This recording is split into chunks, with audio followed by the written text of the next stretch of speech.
Yes, team, we've got an incredible interview with Danny Murphy coming up. I really hope you enjoy it. He is a top man. If you can do us a massive favour, go and subscribe to the channel, like and comment on everything that we do. It makes a massive difference. We want to get more massive guests on, similar to Danny Murphy. And if you do that, it makes it a lot easier for us. I hope you enjoy.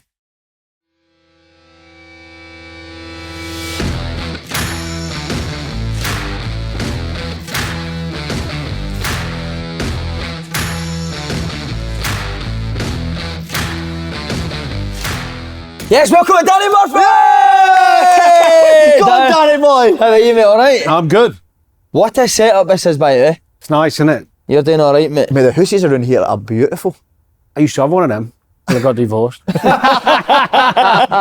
Incredible. Yeah, I'm still round here actually. It's a nice area. Yes, my local golf club. I love my golf. What'd you play off? 7. You better than Bullard? No, he's He's incredible, off isn't he? scratch. Could Bullard concentrate on a golf course? Because we went round St Andrews one, right, and for 3 holes he was on it, and then we started getting in his head he just wanted to carry on for the rest of the round. I'm surprised Bully can concentrate for 1 hole. He couldn't concentrate in a match. He's a good lad. I saw a bit he did with you. It was good. Yeah. I spoke to him last night. He did say you're top man. He says people don't realise how funny you are as well. Oh, don't know about that. So you're under pressure. Nothing to live up to. Do you know what's weird about this though? I don't know, we're miles away from home, but his dad's got the same posters of that in his bedroom, isn't he? Who? His dad's got the posters. I was going to say. Mate, my dad gets battered all the time, doesn't he? Bullard was on your hair, wasn't he? Oh, mate. For about 3 hours, mate. What was it? McAteer, he just messaged Do you know what we'll probably talk about when we touch on Fulham, but Jim was he wasn't only a great character, he was a better player than he gives himself credit for. Oh, you were saying that? Yeah. Honestly. You think his like mentality was top level, wasn't it? No. No, his mentality wasn't. Oh, I thought you said like you would fancy himself against anybody. No, he had a great mentality in terms of didn't care about who he was playing against stuff, but mentality of a professional footballer to make it to the top and understand team and togetherness, and it's not all about Jim. But ability, top 4. That's mad. So seeing a pitch would it drive you crazy, as in like, where are you going? Yeah, a little bit, but we ended up working quite nicely together because you have to earn your respect with Jim, which sounds ridiculous because I'd played Liverpool and all that, but if he sees that you can get on it and do what he can do, he's like, all right. Yeah. It only comes from a good place, you know, someone who just wants to get on the ball all the time. Yeah. I remember him, really quick one, I remember he'd had a bollocking and constant other argument with Roy. I think we were playing away at Hull or somewhere. And talking about staying in shape and all that. And it was only about 5, I can't remember, early in the game, 10 minutes in or something. He ends up beating someone down the right wing and putting a cross in, and we scored. And I'm just thinking, what's he even doing on the right wing? But that's what he was. That's what he was. He had bad injuries as well. Yeah. I felt for him. Read his text out last night. What did he say to you? Mate, he batters me. He's so funny, man. His put downs are so funny. He's so hard. What was the ones we said the last show? He was calling you Leatherhead, wasn't he? And he was caning your syrup. So last night I sent my picture. I thought I looked lovely. He wrote back, "You look like a Leatherface." So I've thought he was going to leave it at that, and then he went, "You've got a head like a jar of pickles." Mate, would he say that to the boys in the dressing room quite a lot? That type of banter. Yeah, which was brilliant, but he could wind people up on the opposition. You end up refereeing a lot, especially with lads I knew. So he would wind people up you knew, and you would have to stop him. Well, they'd be wanting to kill him. Do you know what I mean? And also, if you go out for a bed with Jim, now you know football humour doesn't carry too well into normal society, does it? So people don't get it, do they? I can't even go there with some of the scrapes we got in. But we'll come to him in a bit. But just quickly before we get on your career, Danny, we did a thing called Pet Peeves on the podcast. Anything that does your nothing in life? Pet peeves. Probably a personal one is the Danny Mills one with me. Oh, what's that? It's Danny Murphy, Danny Mills. We're both bald. We're both. And you know when someone comes and goes, Danny Mills, and I want to go, no. I wasn't a fucking average right back. He was honking at me, but he was honking. No, he wasn't. He was good. Danny was a good player, but played with him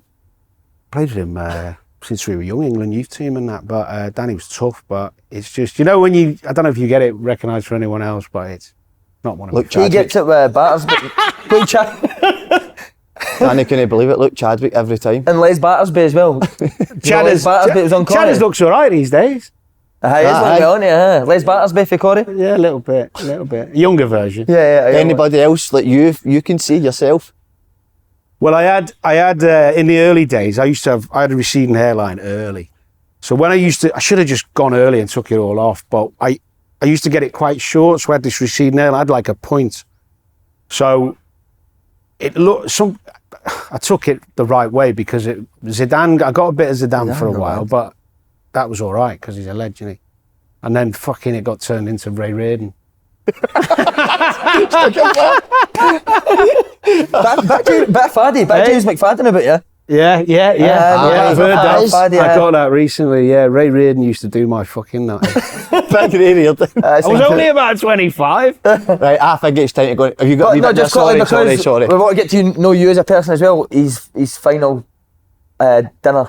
Aye, so starter, main course. We like to ease our guests in. Last ever day, your last ever meal, starter, main, dessert. What would you go for?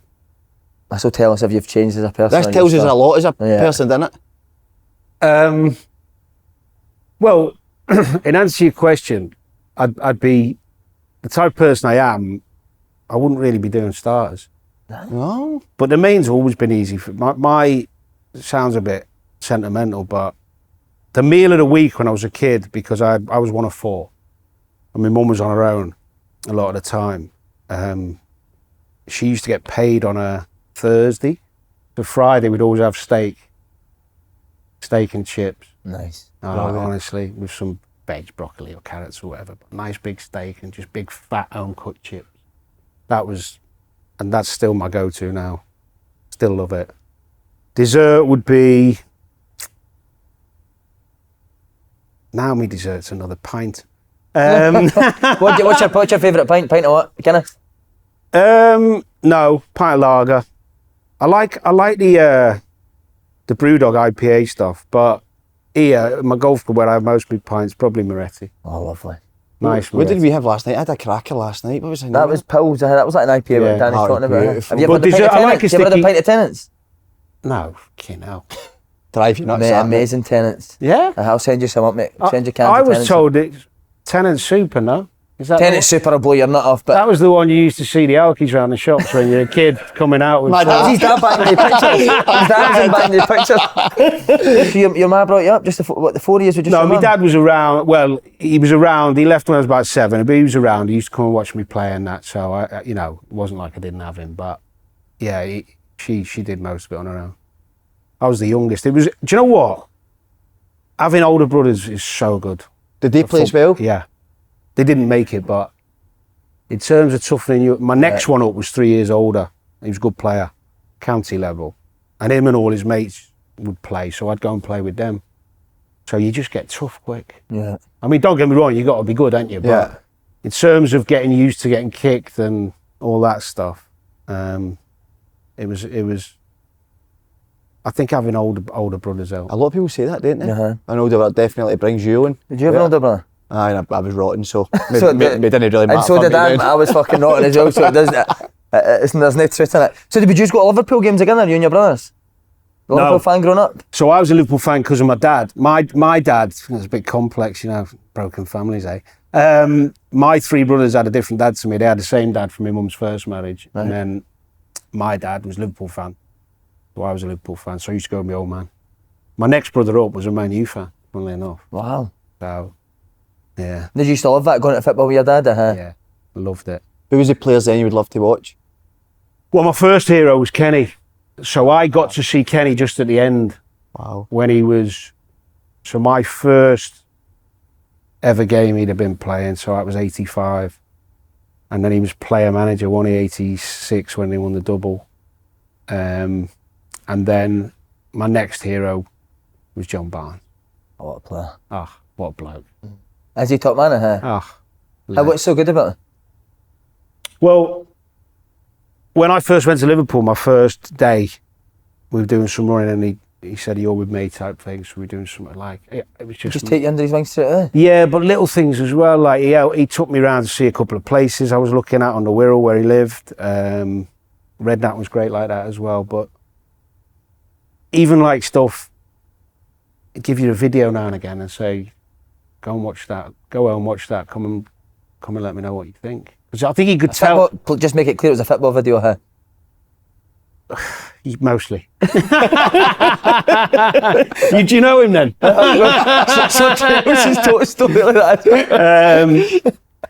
But it was mad for me because he was my hero. What a player. I mean, people forget how good he was.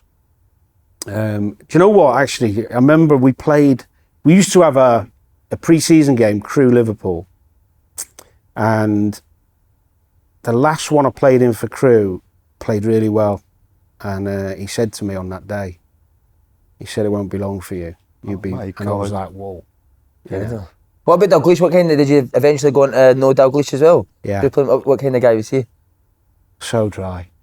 So funny. You never know with Kenny if he's taking the piss or he's being serious.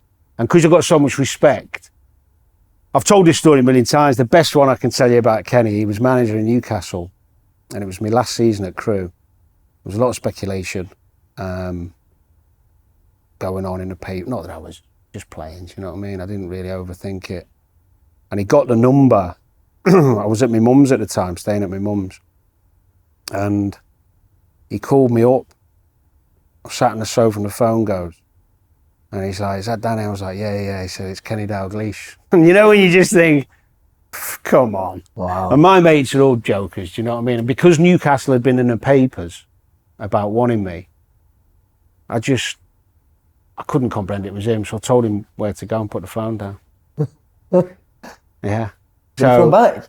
Called back, did the same again, bum.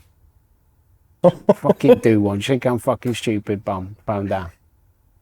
Yeah. So I'm sitting at home again the next night, phone goes again. Same again. So I was like, the lads aren't gonna cut that. You know, like when your brain starts, penny kind of drops. So he said, do you want to come Newcastle? I was like, yeah. So he said, right, you're going to have to go and see your manager. Now, Dario was like a dad to me at the time. So it was an awkward conversation. He said, but you're going to have to kick up a bit of a stink. We've made a bid. They're saying they want you to keep you at the end of the season and we've got to pay more and X, blah, blah, blah. It'll help if you go in and say you want to come. So I thought, well, it's Kenny, innit? It's a chance to go Premier League. We had no guarantee of going up. This was like probably Jan, maybe? Yeah. Feb. So I've gone to see Dario and he kind of smiled and he said to me, oh, I knew this had happened type thing. He said, look, I didn't want to tell you. He said, because we're trying to get promotion.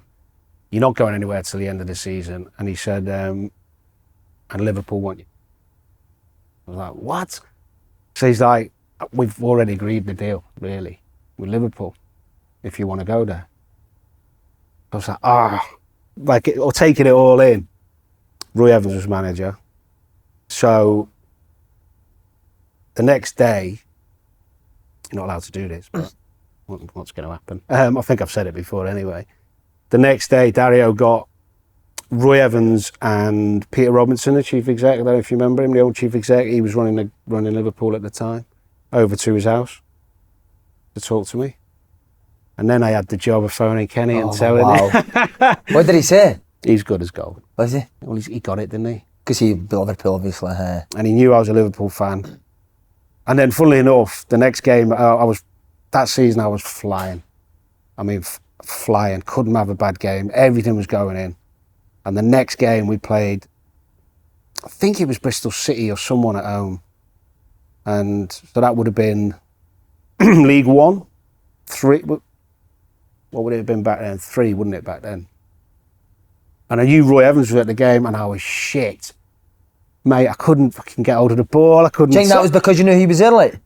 Yeah, because I didn't want to jeopardise it, thinking him watching me thinking, oh, I've made a mistake, because the deal wasn't getting done for months. Yeah. That was just a bit of nerves. He was fine, it was fine. And then, then I ended up going in the summer. Amazing. But, yeah, we've jumped a few chapters there. We're going to go back to Crewe now. But mad how I told Kenny, my hero, I told him where to go. Obviously I apologised to him later, but Jesus. Hung up the phone on him twice and then fucked him off for signing for him. Yeah. Incredible, man. So see, growing up as a Liverpool fan, like, was there never a chance that you could go and play in their academy with the ability you had? Yeah. I went on a See, when I was a kid, I played Sunday League local football for a while, and then back then, it's not like now where you get tapped up at 7. Yeah.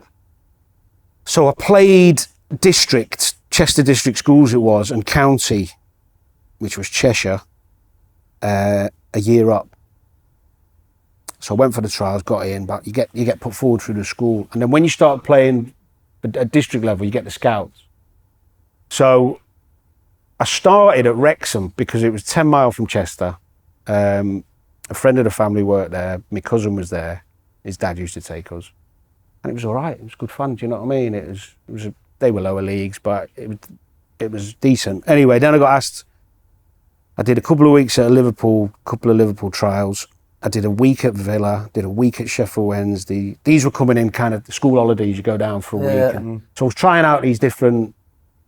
I wasn't obsessed about going to Liverpool, really. I was just really wanting to enjoy playing and where my mates were and all that. And obviously I had a problem with travel, getting to any of these places. So they all... Did your mum and dad not drive now? Nah. So they all seemed unrealistic to me. Like Wrexham was convenient because my uncle took me. And when I eventually got to Crewe, I could get the train from Chester to Crewe.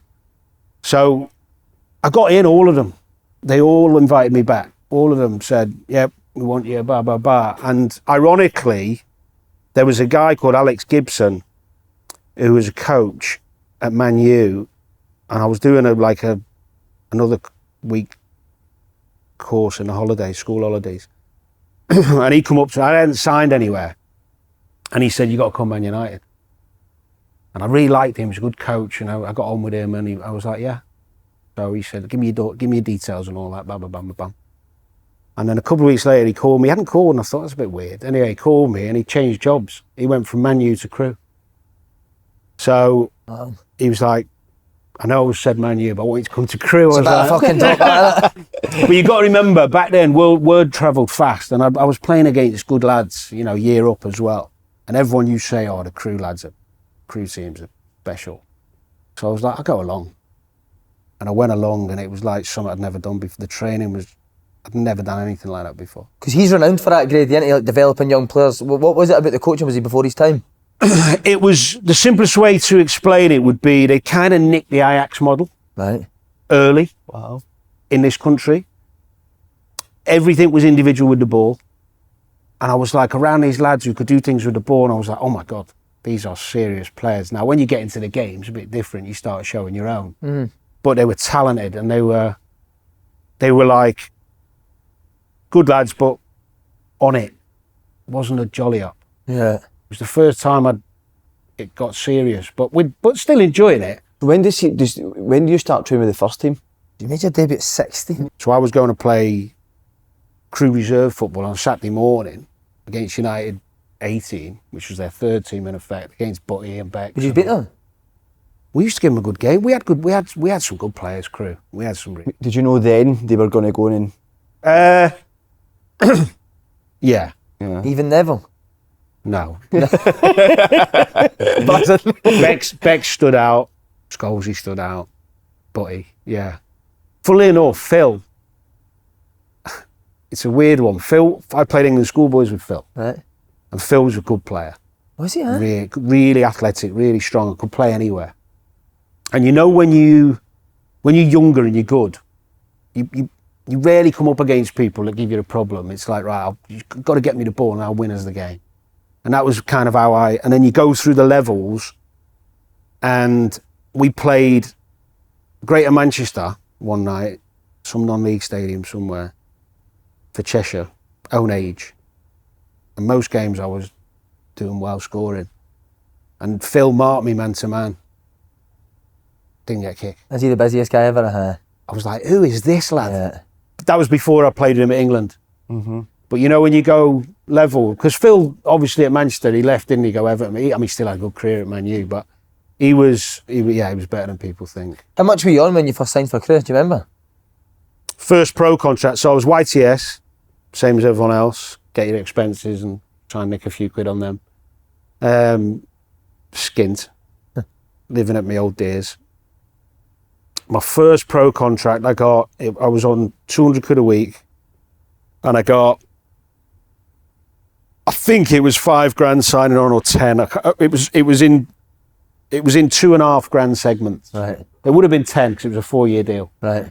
So I got 2.5 grand signing on a year and 200 quid and went up 50 quid a year. Did you buy your mass something? Nice. I did when I signed for Liverpool. I bought her the house. Man. She's still in it now. That's you, huh? Yeah. I mean, Crewe, unfortunately, with everything that's gone on, as you know, Yeah. the perception is that it was horrendous for everyone. And it wasn't. It was horrendous for some. And obviously I know some of those lads well, and it's a deep subject, but for me, it was an amazing place to learn and play. I had nothing but amazing experiences now, because I was there, I think started about 13, 14, and then I was like one of Dario's favourites, if you like. You know what senior pros are like. Fucking get hammered. I'll be taking you for it. Get hammered. Gaffer, But then you just had to earn it. You had to earn the respect. We've always said, didn't you, when like senior players maybe do that and sort of wind you up stuff, they actually like you. And they're taking you, and that's helping you come through, innit? Well, they're testing you as well. Yeah. Aye. Have you got a bit about you? You know, this thing now where you can't criticise. I mean, look, when I first signed for Liverpool, Ince was there. Ince had just signed. He was the captain. I mean, you gave a ball away that Ince gave to you. Oh my God. You tell me, you would. Well, if you couldn't put up with that, what were you doing there was his mentality. Would you struggle with that? No. No. My second ever start for Liverpool, first start was Villa at home. We won 3-0, we battered them, and the lads are on fire. So it was an easy debut, really. My second start later, a few months later, was at Man U. And I was only playing because Carline's Riedler did his back in on the morning of the game, and I'd been on the bench. And the first pass I was playing Michael Owen played up top. I played in behind. Ince played centre mid with Redders, I think. Stephen Manham was playing Leonardson. And first ball that got rattled into me, I think it bounced off me a bit or whatever, one of them. Boing. Ince, oh my God. He absolutely destroyed me in front of everyone. And I was just like, whoa. But I just went, I'll show you. I'm not having that. Brilliant. Love that. Yeah. Did you not say Riedler hurt his back watching one of John Barnes' videos? yeah, picking up his collection. See, just talking about debuts there, what about the Crewe debut? Like, we love to hear your very first game in senior football. Do you know what's happening? Does he tell you before it? My full debut was, I knew. We were playing away at Huddersfield in, what would it have been called back then? Something like the Auto Glass or something. Do you remember it? Auto Glass, shield. Shield. It's like the JP Paint trophy. Yeah. So he'd made a few changes, and I played in a 3, and it was the old Huddersfield Stadium. I forgot, it might have been called Leeds Road, I think. And it was half empty. It was rain. It was horrible, but I was so buzzing because pitch was massive as well. It wasn't great, but we lost 3-2. But I played well. Scored a bender from about 30 yards. At 16, you scored on your debut. Yeah, I'd already scored coming on as a sub. Told you off air, I think, against Preston, and when Moisey was playing. That's right, Moisey. So was Moisey poor? He was struggling a bit for pace then. He must have been, because I ran in behind him. Was Lenny a good guy? Lenny was brilliant. He used to, when I first got in the team, I played in a few different positions because that's the way Dario was. He didn't pigeonhole you. He said to me, look, he always said to me, you're going to be a creator. You're going to be someone you're a great passer, you can score goals, make goals. Don't worry, don't go into stupid tackles you can't win. Don't for rounds of applause off the fans and all that. That's what you are. Focus on that. And Lenny, when I got in the team, wherever I was playing, when I was playing regular, was midfield. The 3 of us, me, Lenny and Gaz Wally. Lenny used to say to me, look, don't come past me. If you're not getting the ball, just trust me, I'll get you the ball. Don't feel like you need to come up deep. Yeah. I'll find you.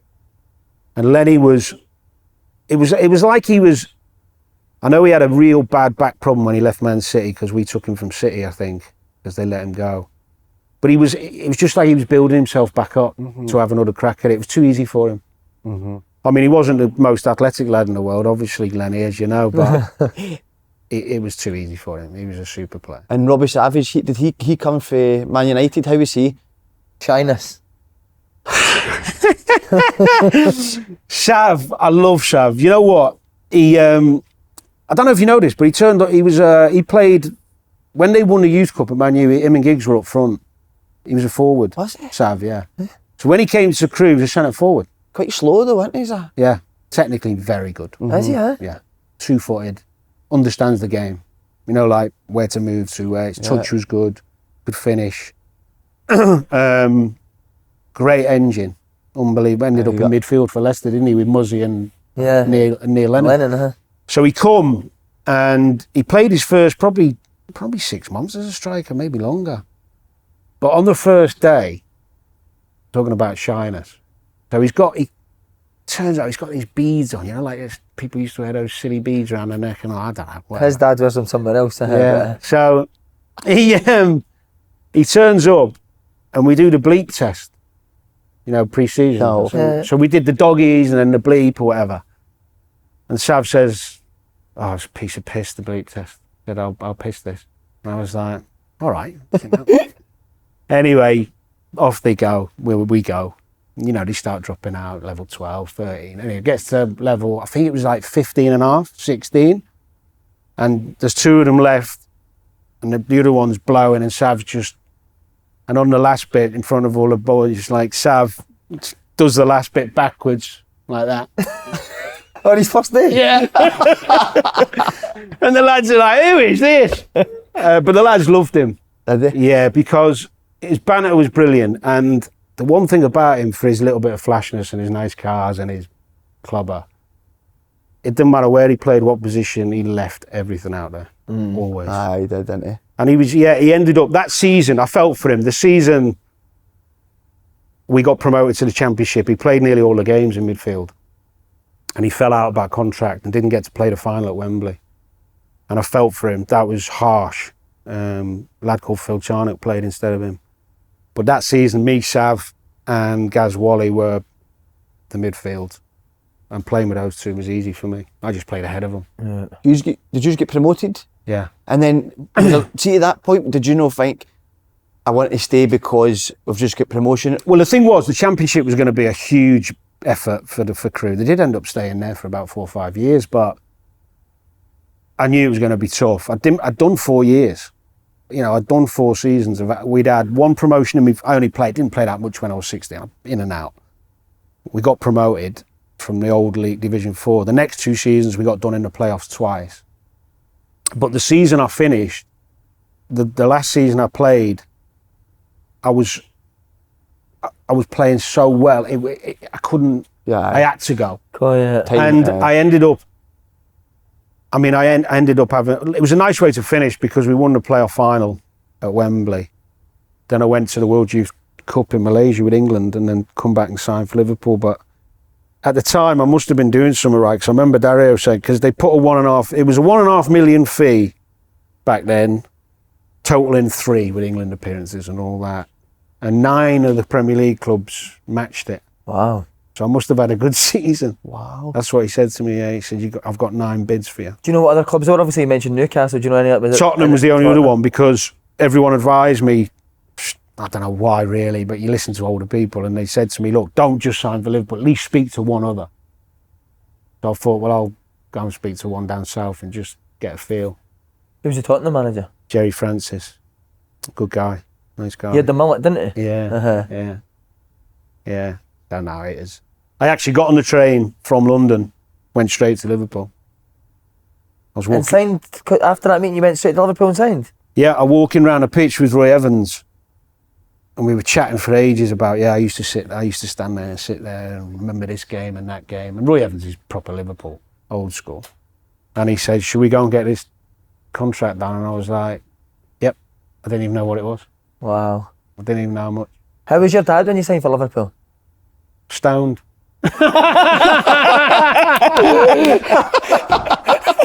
That's genius. Very stoned. Was he? So did you phone him and tell him he was stoned? No, my dad was stoned every day. He was a pothead. He was an old school hippie, my dad. Oh, was he, yeah, right? He loved his weed, but he's dead now. But he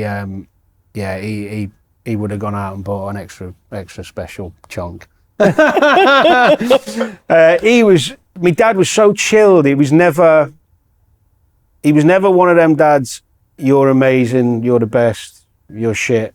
It was always in between, like, well done, or don't worry about it, and even the Liverpool thing, even though he was a Liverpool fan, he wasn't like saying to me, you've got to go, do what you got to do, yeah. Amazing that, isn't it? But the thing is with the Liverpool signing, that people it wasn't talked about because it got resolved, but when I actually went, so when I did the medical, it wasn't as stringent back then. I'd never had an injury. I did the medical, got back to Anfield where all the media were waiting. I say all, whatever media was there. You have to sit on the thing and do and the doctor, Roy Evans, come in, and the physio or the doctor, whatever it was, and said, look, it's not happening today. I was like, what? Said, there's a problem with one of the scans on your knee. So I was like, what do you mean problem with my knee? I've never had a problem. And they were like, well, it's not happening. It needs further investigation. So I was like, I'd gone from here. Man. Yeah, so I was just in disbelief. Did you just need to go home? Well, yeah, I had to go home. And then the next morning, I was driving, yeah. I drove to a hospital over Crewe Way, to get the knee re-scanned and second opinion and all that. Anyway, long story short, 2 days later, so day after that, I was back at Liverpool to do the deal because the first lot of scans, there'd been a misread. There was whoever did the report, I don't know the medical terms, but completely, because I'd never had a problem. Yeah. And it was completely clear on the neck. Oh, it was 2 days of hell, mate, honestly. And the mad thing was, the year before, there was a Scholes lad called Frantini who played for Crewe who got a move to Liverpool a year before me. And that ended up getting pulled. Not for an injury, that was to do something else. But, because I remember him. It's happened before, it could happen again. And I was especially as everyone, you can imagine by the time you're driving there to do the medical and sign, everyone knows you, all your mates, all your family. Yeah. So then I'm like, I know. It wasn't about dough or anything like that. Just about what is wrong with my knee. Yeah. And so you get in there, see when the first sort of training session, is the level a complete step up from Crewe? Because that was some team, wasn't it, the players there? The first few sessions are a bit of a blur, really, because you're mostly running. You're not really. But yeah, you quickly realise the standard. I mean, you've got to remember, I'm walking into a place. I mean, John Barnes was still there. Robbie was at his peak. Michael. I loved Fulham, man. What a player. What a lad. Is he top man? Great lad.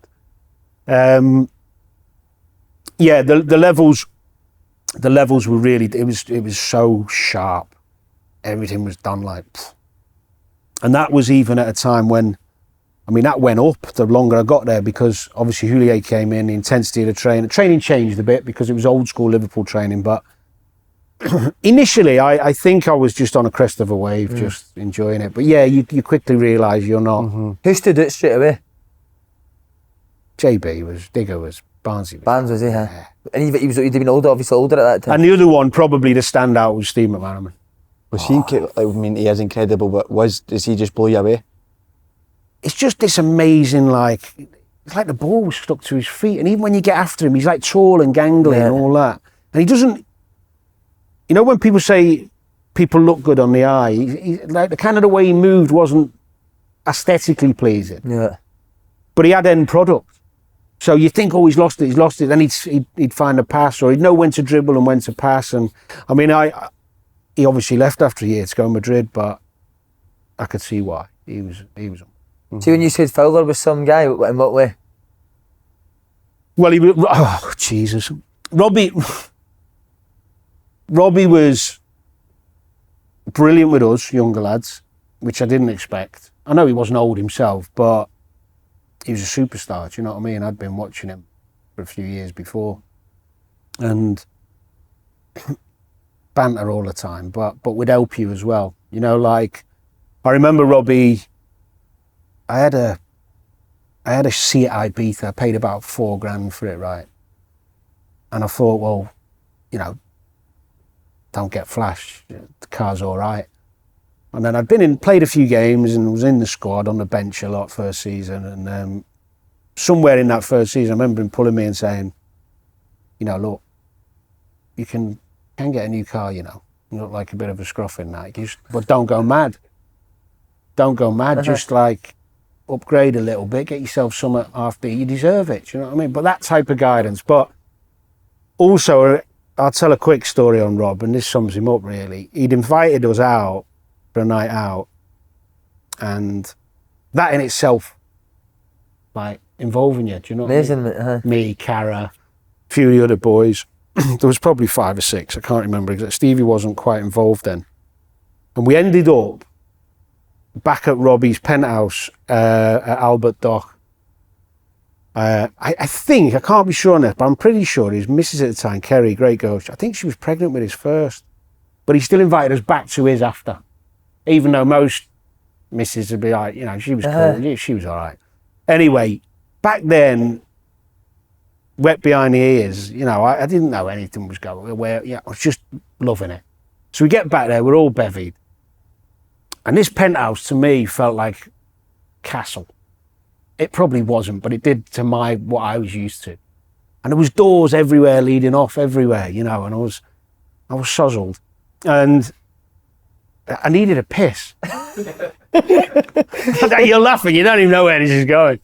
I end up somehow, I don't even know how, I got in a lift, which I thought was a lift in I don't know why, you know, we do strange things.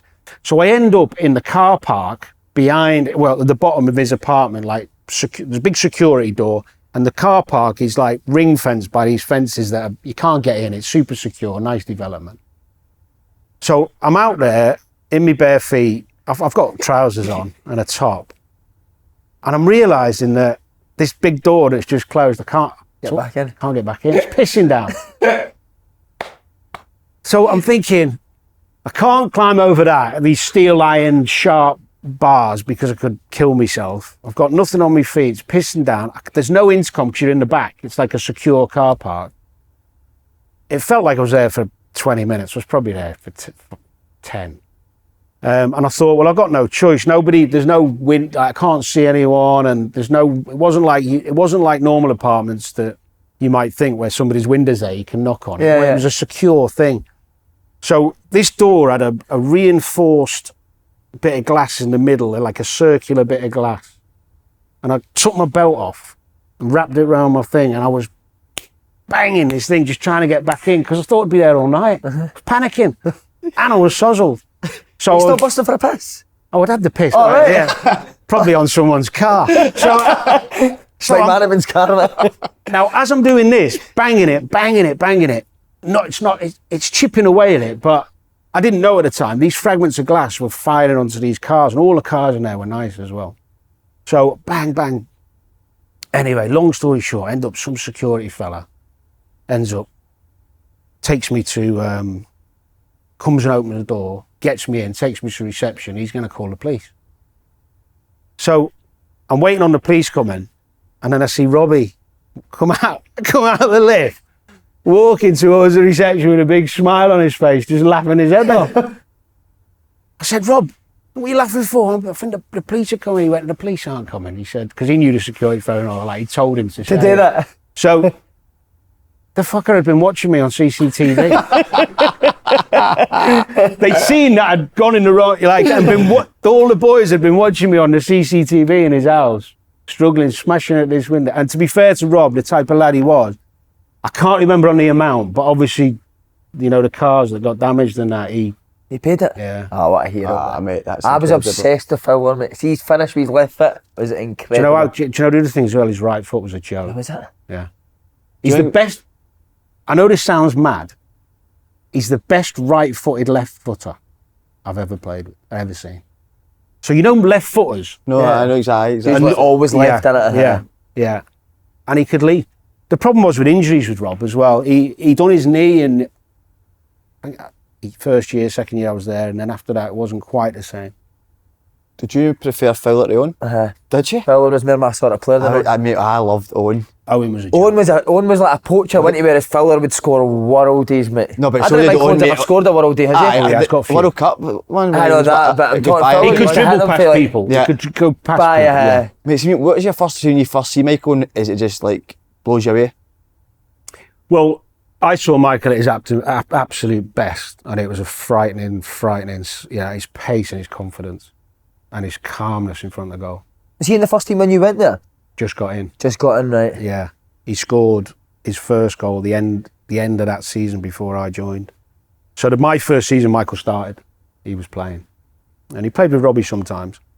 In fact, they played together a bit. But Michael he had this ruthless mindset. Like, honestly, you could see it in him. You could win a game against really good team, and if he didn't score, he'd be fuming. Fuming. Whereas Robbie was a bit more, we've all that. He scored. He loved scoring, Robbie, don't get me wrong, but different players, different characters. The only thing you could say about Michael, probably, and when people ask me about the two, I always say it's a bit like Eva Mendes and Jennifer Lopez. You'd be happy with either. Yeah. Do you know what I mean? You would. You'd take them both at the same time. Well, that's fair enough, isn't it? Well, we had both. Well, exactly. Roy Evans like that as well. So, but Michael, in the big games, the big games. Mm-hmm. Turned up. Well, I mean, to be fair, Robbie scored in the League Cup final, but Michael, the two in the FA Cup final. We beat Man U in the League Cup final. Michael scored. Michael scored in the UEFA Cup final when we beat Alaves. The England games, the hat-trick Germany, the World Cup. Yeah. Just a big stage. It's like nothing got to him. But they are...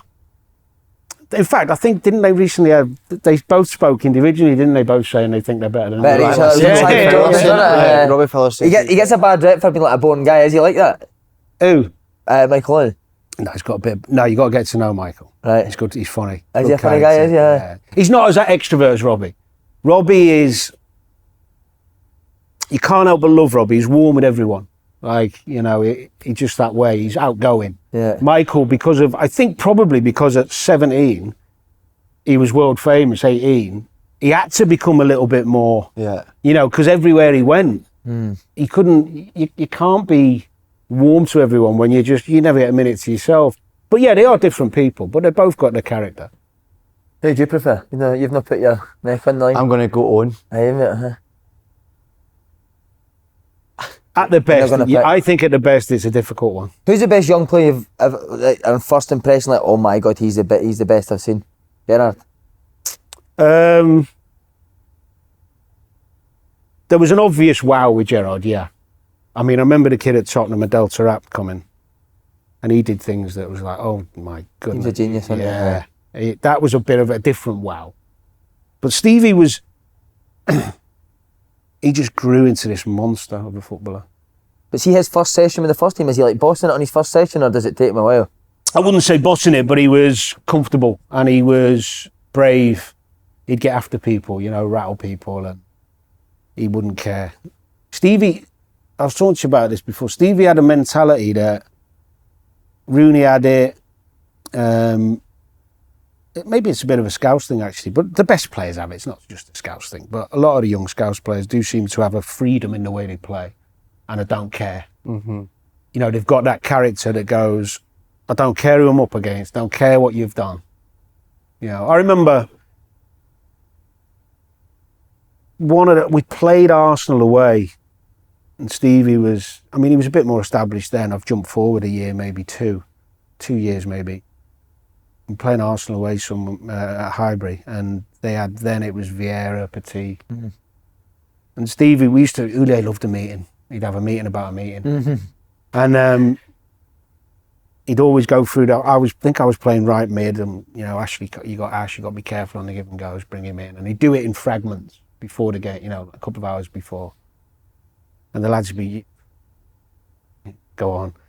And it was just his way of covering all the bases, fair enough. And Stevie wasn't, although he could play in any position and get it, he wasn't worried about what other people did. And as it's getting to the central midfield bit where he's going to, Stevie and Diddy man against Vieira and Petit and all that, Stevie sat next to me, and I'm looking at him, and he's like that, nearly nodding off. So I've gone, whoa, give him a nudge. It wasn't fast to kick, but you know when you see something. So he's like, whoa, it's just coming to you, and he's like, oh, you know, like, because he was young and like, best player on the pitch he was. He was love that, mate. There's always a big debate in it with Lampard, Scholes, Gerrard. I would stick my neck in the line and say Scholesy for me. I've always said Stevie, and do you know what? I couldn't sing Frank and Scholes' praises high enough because I know him and played against him so many times. I think what Frank achieved and how relentless he was is unbelievable. You know, I'm not sure we'll ever see a midfielder score that many goals. And Frank could do his work as well physically. Scholes, he was a genius, but I think Jamie Carragher explained it well. I think he was the one when I first heard it, and it was right. Everything they can do, Stevie can do.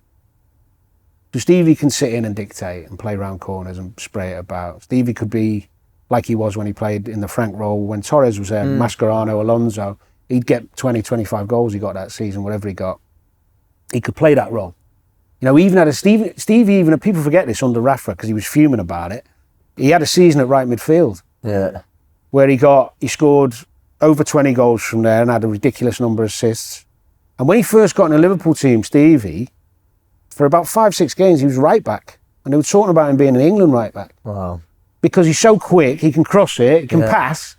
So I would say Stevie's impact on Liverpool through a period where they weren't the dominant force, I would say the other two were incapable of that. What he did in Istanbul. Quite a good argument, isn't it? If you think, if you think about that game, not just Istanbul, West Ham in the cup final, they're examples, but you saw them regularly in a season. Grabbing a game, you know, doing every aspect of midfield play to get the team back in, whether that's without the ball, with the ball, all those things. I'm not sure Lamps and Scholes have got that in the locker. You said Phil Neville's better than Freedom, didn't you? 100%. But do you know what I'm actually seeing now, Danny? I'm actually seeing it, and they're totally different players, but I'm actually seeing signs like Bellingham, similar to Gerrard. Yeah, I agree. You can do it as well, can't you? Just see that aura and... I'm with you all the way. I think Bellingham could play the deeper one. Yeah. And because he's physically so good, he can do the defensive work. He kind of got thrust into that 10 role at Madrid because of injuries, or a false 9, 10. Ends up playing for England as a 10, but he can play centre mid. Box to box. Because what's he lacking? Yeah. You know, one thing I'll tell you a good story on Stevie one. This is the type Stevie was. Forget the goals and match-winning performances, but we played Leeds at Anfield once, and it was a good Leeds side. They had Rio, Olivier Dacour, I think Keane and all that. Yeah, good team. yeah. Viduka and all that. Yeah. Oh, what player. Anyway, I remember it well because at half-time, we were 2-0 down, and I got dragged. That's the worst. I think it happened to me twice, maybe once. That was definitely one, maybe another time as well. But, you know, when the gaffer just goes, you've had enough. I think it was me and Patrick Berger or something like that in the shower, just standing there like that. Anyway, Dacour run the game. Stevie wasn't really at the race. To be fair, the lads played better second half. 2-1 they lost. But Dacour ran the show. And I played with him at Fulham. What a player. Yeah. He was near the end then, but whoa. So we drew him in the FA Cup at Ellen Road. And just before the game, Phil Thompson, who's a great bloke, Tomo, proper Liverpool man, he come up to Stevie and he said, you going to let that Dacour take the piss out of you again today? And Stevie went, no, that's not happening. And I thought, oh, because very rarely does Stevie show focus. Yeah. And about 5-10 minutes in, he hit him with this tackle. You know, one of the tackles where you go through the ball and you just go right through. Probably get a red now. Absolutely mullered him, but made it look smart. Yeah. And Dacour, to be fair to him, I saw him. He took it and he tried to get. You know, when you try and get up because you, like we were talking about before, you don't want to be looked like you've been affected. But as he tried to get up, down again. Off. Had to take him off. We beat him 4-0. Now that's the bit. I love stuff like that's the bit that the other two can't do. That you know, physical side. that kind of wow moments where That's genius for Phil Thompson as well, wasn't it? Aye, put Said that wee to him seed in before his the game, head. planted that seed. Seed, Yeah. Did you ever have a period where you thought, I'm not going to make it here? Yeah. Did you? At Liverpool. Yeah. Yeah. So Houllier got the job on his own because he come in as a joint manager at first, and they were trying to get rid of some of the older guys. They were messing around with the team a little bit. I'd probably got to the point where I was enjoying being a Liverpool player and a few quid away from the pitch too much, thinking I was the bollocks. Yeah. Didn't know that at the time, but looking back, that's exactly what it was. Just out all the time. A lot. Yeah. And I wasn't fit enough. And I was just, do you know what? I never had to rely on fitness or work ethic to get to Liverpool. It was just ability. Oh, yeah. Now, my ability wasn't enough. Mm-hmm.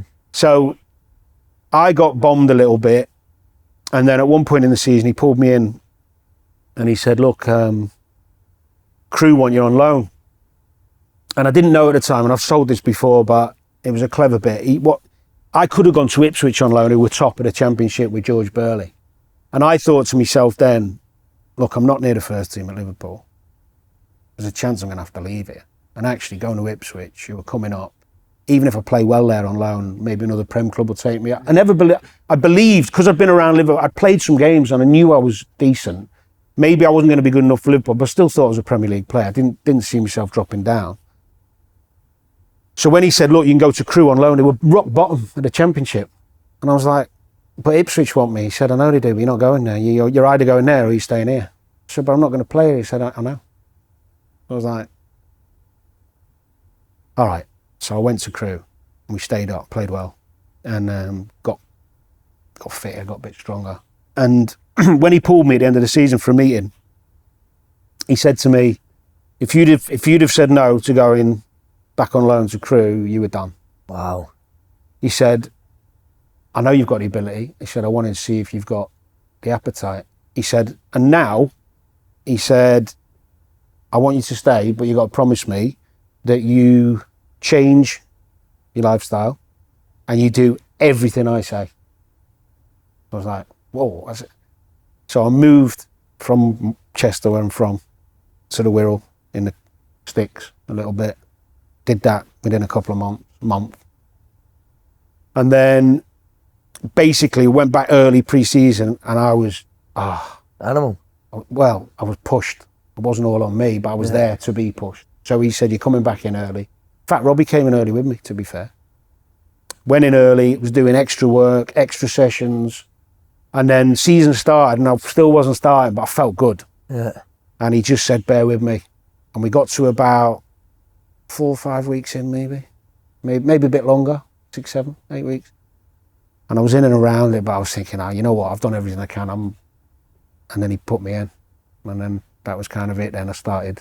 Amazing. That's amazing. And by the way, you've been the Hunt Shot sensational so far. But I just want to go back to that last team before we move on, because we spoke about great players, but we also want to know about great characters. Neil Ruddock and Jason McAteer, what were they two like? Great lads. Good lads. Uh-huh. I mean, Jason got branded as one of the Spice Boys, really, in terms of party lifestyle, but Jason was as fit as anyone. It was a bit of a myth, that. Yeah. He did like going out, but he was super fit. You know, Jason wasn't. Is he as thick as people say, or is that a myth as well? He's not the sharpest tool in the box, but big heart, do you know what I mean? Yeah. And die for the club. He loved Liverpool. Did he? I think it killed him leaving, really. Razor was obviously not Houlier's time. I mean, Houllier got rid of Incy, Razor, Babsy, all of them in the end. Mm-hmm. But Razor, somebody I'd watched for years, and when you get to their level and you put them on a pedestal a little bit. And Razor, in the early days when I was at Liverpool, used to play and training on the right wing. He played right wing? Yeah. In the small game. Ruddock, because he just wanted to come in on his left and score. But no one, back then it wasn't. That was just what happened, didn't it? But we had a Christmas do once. And I don't know why, really. Razor said to me, look, Christmas do.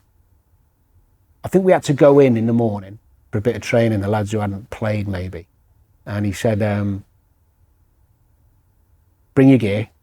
It was fancy dress. So he said, come to mine. He was with his ex-wife back then. Come to my house. We'll have a bit of food. We'll get ready. And then we'll go out, have a few before we meet up. I was like, how can you say no? So I was like, yeah, okay. So we've gone to his, had a bit of food, got the makeup on, and I think I was a Red Indian on that one, something like that. I can't remember what he was. And we went to this bar around the corner to where the venue was before all the lads got there. So we only had about 4, maybe 5, I say only. But the bottles, just before the lads got there, and this is like Razor, he said, look, get you in the good books here. So I said, what?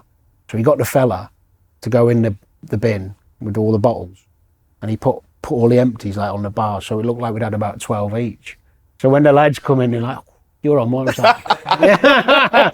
But Razor was just Lads of life. I love it. I think he's like a top man. I saw him at TalkSport probably a month or 2 ago, and he looked amazing. He's lost loads of weight. He's had a lot of problems. Mm-hmm. And he just gave me a big hug and that, and it's mad. One of my first weight trips, they put me in a room with Razor for some reason. Was he farting all night? That's a story for another day. He's a great lad, and those characters, what you talked about before, about having, it's not always leaders on the pitch necessarily. It's forget that Razor like a night out. But people who, when you're at the training ground and when you're around the place, they keep you in tow. You know, like don't let you get there. Yeah. Razor was good at that in a nice way. Just keep you. He did do the old. He did me on the fish in the car one. Razor. Put the fish in your motor? Yeah. What fat stuff. Do you know the worst one with that? That's brilliant. Do you know the worst one with that? Because he'd done it to a few. And I was a bit naive, new to all. This was in my early days, because Razor was only there the first season. But the worst one with the fish, when they took it in the right, it was right back underneath the, like, pulled back where, you know, you do your accelerating brake and pull it back there, slipped it in there, I think it was. But the car was reasonably, and I kept my car quite fresh and all that. But the worst one is, even after training, you're in the car and all, you know, when you're like, is it me? It's like, did you ever have a bird in your motor and she smelled it? I can't remember, probably. I love shit like that. No, we got to the end, but he did loads of people with that fish one. Do you think guys like Fulham and Gerrard got done with that as well? I don't know if Stevie was around when I think Stevie came just after Razor. What about Redknapp? He was gorgeous, wasn't he? Oh, he was stunning. See the best looking you've played with Redknapp? Redders. Do you know what? What a guy. Redders is a good. Do you know, I was so lucky because when I moved, you know, when I said Houllier made me move, guided me to move, and I moved in the same road as Redknapp. And unfortunately, he did his knee and he was in one of those big braces. So I used to go round in the morning, pick him up, and sometimes drop him off after as well, because he couldn't drive. Right. And his missus Louise, his ex, darling. Yeah, well, obviously, you know, we were younger then. She'd be in the kitchen, Jamie would be there, and she'd make us a bit of food or whatever. And you know, we just look and think, how can two people be so attractive? And there's me living on my own. Can't slinking a fish. Although it's funny how attractive you do become when you start playing regularly. You get a new contract. Is that wild? Is it brilliant? I still don't think we could nick a bird. Do you know what? You got to remember, it's Liverpool, and it's one of the biggest clubs in the world. Yeah. And also, wherever you live, when I moved out of Chester, I was on everyone's Liverpool, really, round there. So your life changes in that respect, in terms of attention. Is it Newsbar? I mean, what was the place, Newsbar? I thought my banner was on fire, to be fair, but probably wasn't. No, I didn't go out in Liverpool that often. You couldn't, unless you were with all the lads. No, I was more Chester, Manchester, places like that. But no, let's just say I made the most of it for a while. Good for you, mate. You need to, don't you? Who'd be the people you'd usually go out with? Who else would be with you? Enjoyed it. Stevie, Cara, Michael sometimes. Michael wasn't a big one for going out, but when he did, he'd have a blast. Stevie, I was really probably with quite a while. And Cara, little lad called Davy Thompson. Coventry, that good player. Well, he's a good lad. Is he? Character, yeah. Character.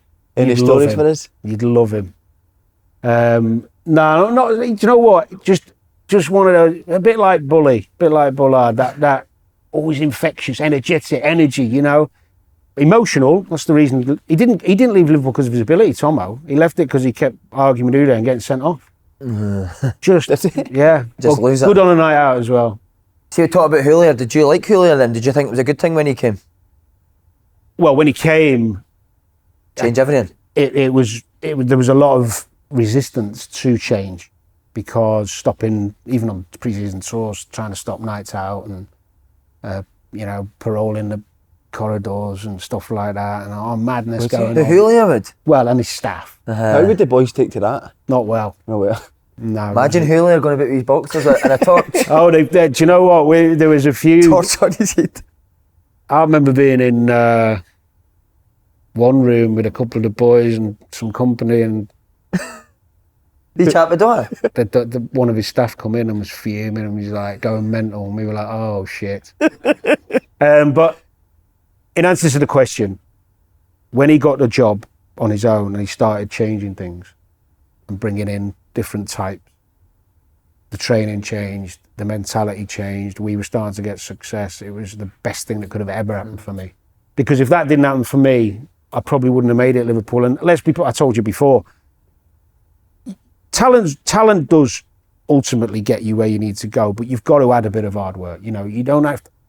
I'm not a big believer in hard work beats talent. You need talent as well and some hard work. But Houllier guided me in the right direction. And I can honestly say, if it wasn't for him taking a shine to me, or some of the lads you say I was his pet project, you know, because he didn't do that for everyone. Something like Tomo, he was ruthless with. If it wasn't for him, I wouldn't say I wouldn't be a Premier League footballer, but I wouldn't have been a Liverpool footballer. Mad how a manager could just do that for you, innit? What was so good about him? He knew what he was good at from a football sense. He didn't do the coaching. Oh, did he know? But he never missed a session. Brilliant at meetings, like motivating you, making you realise how lucky you are and who you're representing. Love that. Clever in little. I think probably his best strength was his one-to-one stuff and he did it, a lot of the lads tell their stories, Stevie, Carey, you read their stuff about how he met them and families and all that stuff, but with good and bad. So sometimes he'd pull you in and go, keep doing what you're doing. Brilliant. Don't let it slide, you know, that type, just give you a little well done. But other things, I'll never forget one time, I was playing. And I was in the build, we just finished training or whatever, and he went, come and see me. And he went, what's up? I said, nothing. He went, you can talk to me, you know. He said, just tell me, what's going on? I said, nothing. And he was like, well, this week, on 2 mornings, I've said good morning to you, and you ignored me or you didn't hear me because you're in a world of your own. You haven't shaved, you normally do. He said, you look scruffy. He said, and I keep seeing you leave training really quickly, which you haven't done for ages. I was like, fuck. Wow. Who's noticed that? Yeah. So I was like, do you know what? I'm actually all right, you know, there's nothing really that going on. Maybe I just don't know. He said, well, fucking liven yourself up, freshen yourself up, look the part, bring some energy. Like, brilliant. So I was like, coming in there, morning, next fucking, morning. You're right, yep, good, you're right, yep. Cliche, right, tie on. But he just had that way. Is that true, the story about he kept the 5-a-side scores and he pulled Paul Ince and said, you've lost? Yeah, he would do. Is that what he would do? He would do, yeah. I mean, that doesn't attention to surprise detail, me. Yeah, all the time. Do you know the other side of him as well? And again, I am repeating stuff, but they are relevant to those who haven't heard it. But I remember the first final we got to, League Cup final against Birmingham. I'd scored a couple in the semi. I'd played all the games. Done well in the League Cup, actually. I got injured, couldn't play. I had a medial ligament, only a few weeks, but long story short, we won. And on the pitch after, you're out there, but you're not really. But back then, you only get a medal if you're part of the match day squad. Now they give them to anyone, kit men and everyone. Everyone gets them. And I knew that anyway, but I still felt like, because I'd played in all the games, and anyway, and he was like, "Where's your medal?" I said, "You don't get a medal, Gaffer." And he went, "Give me it." Oh, brilliant. Straight away. And it was just, you know what I mean? That means the world, doesn't it?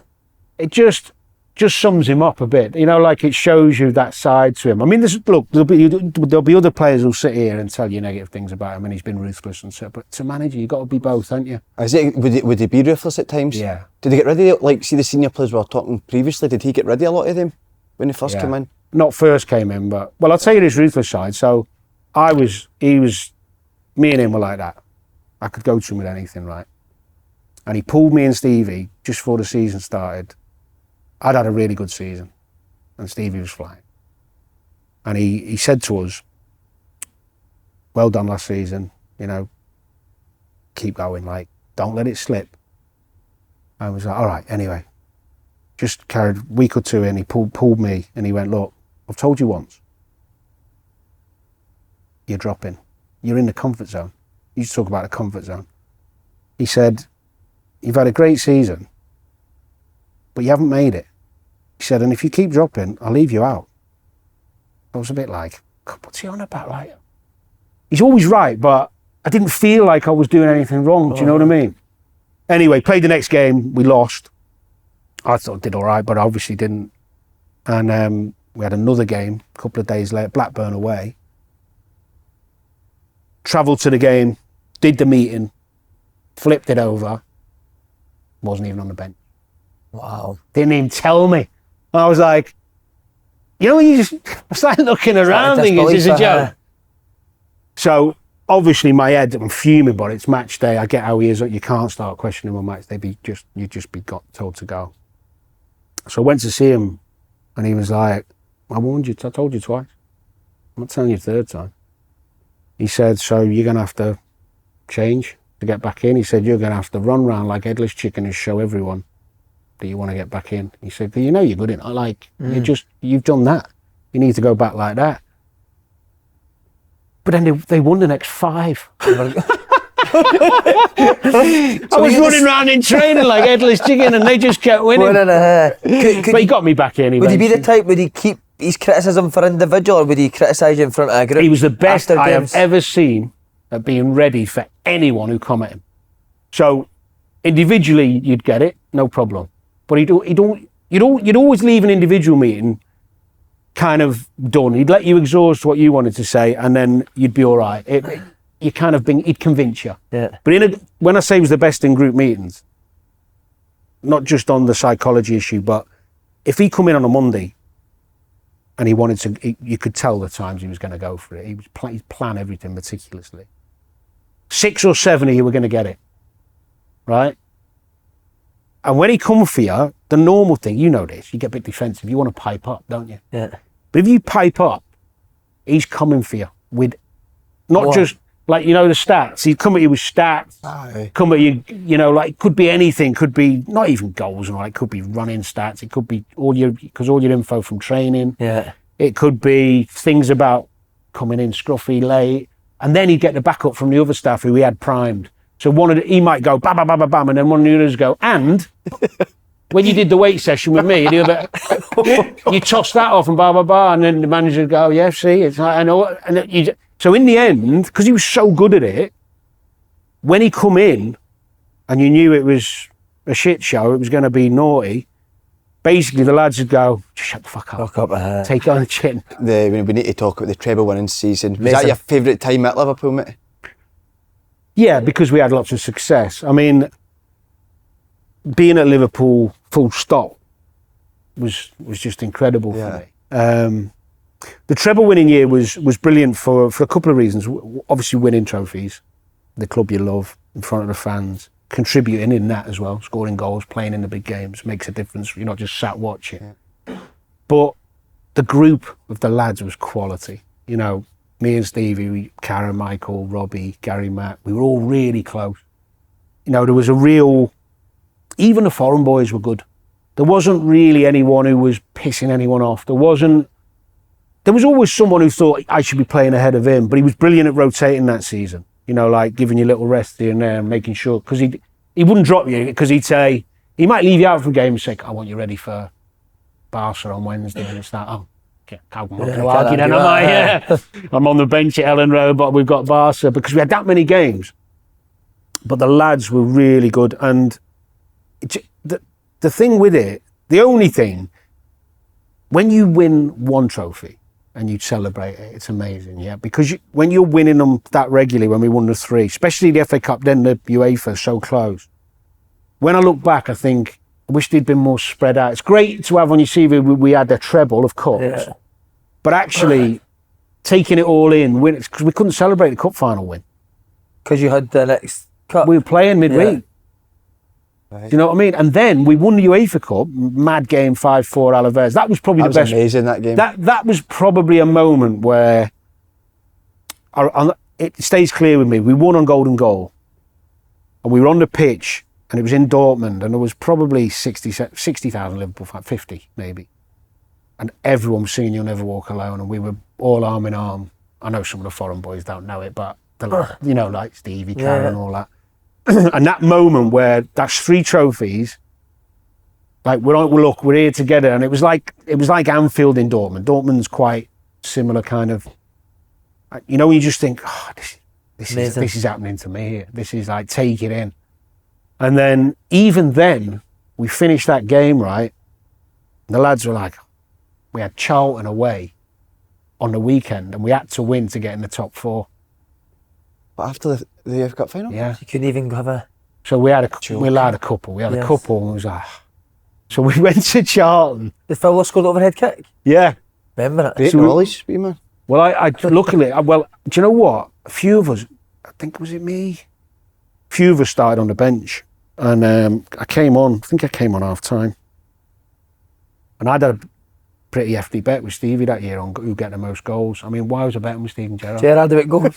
What the hell? It's like, when I think back to that, it's like, I mean, Jesus. Anyway, he was on 10 and I was on 9. And I come on and I kind of scuffed the left foot in the bottom corner, so I was celebrating like that. And I wasn't, it was nice to get 10, but I'd saved a good few quid. But we won 4-0. We were shit first half. We beat them 4-0. And then Houllier was just like, whatever you want to do, like, because the lads were saying, can we get a bevy on the coach? Because we were going home on the coach, we weren't getting the train. So South London by the stadium in Charlton, I don't know if you know it, you probably won't know the area, but literally round the corners, I think it was an Asda's. And the boys have got off Asda trolleys, just filled them with booze.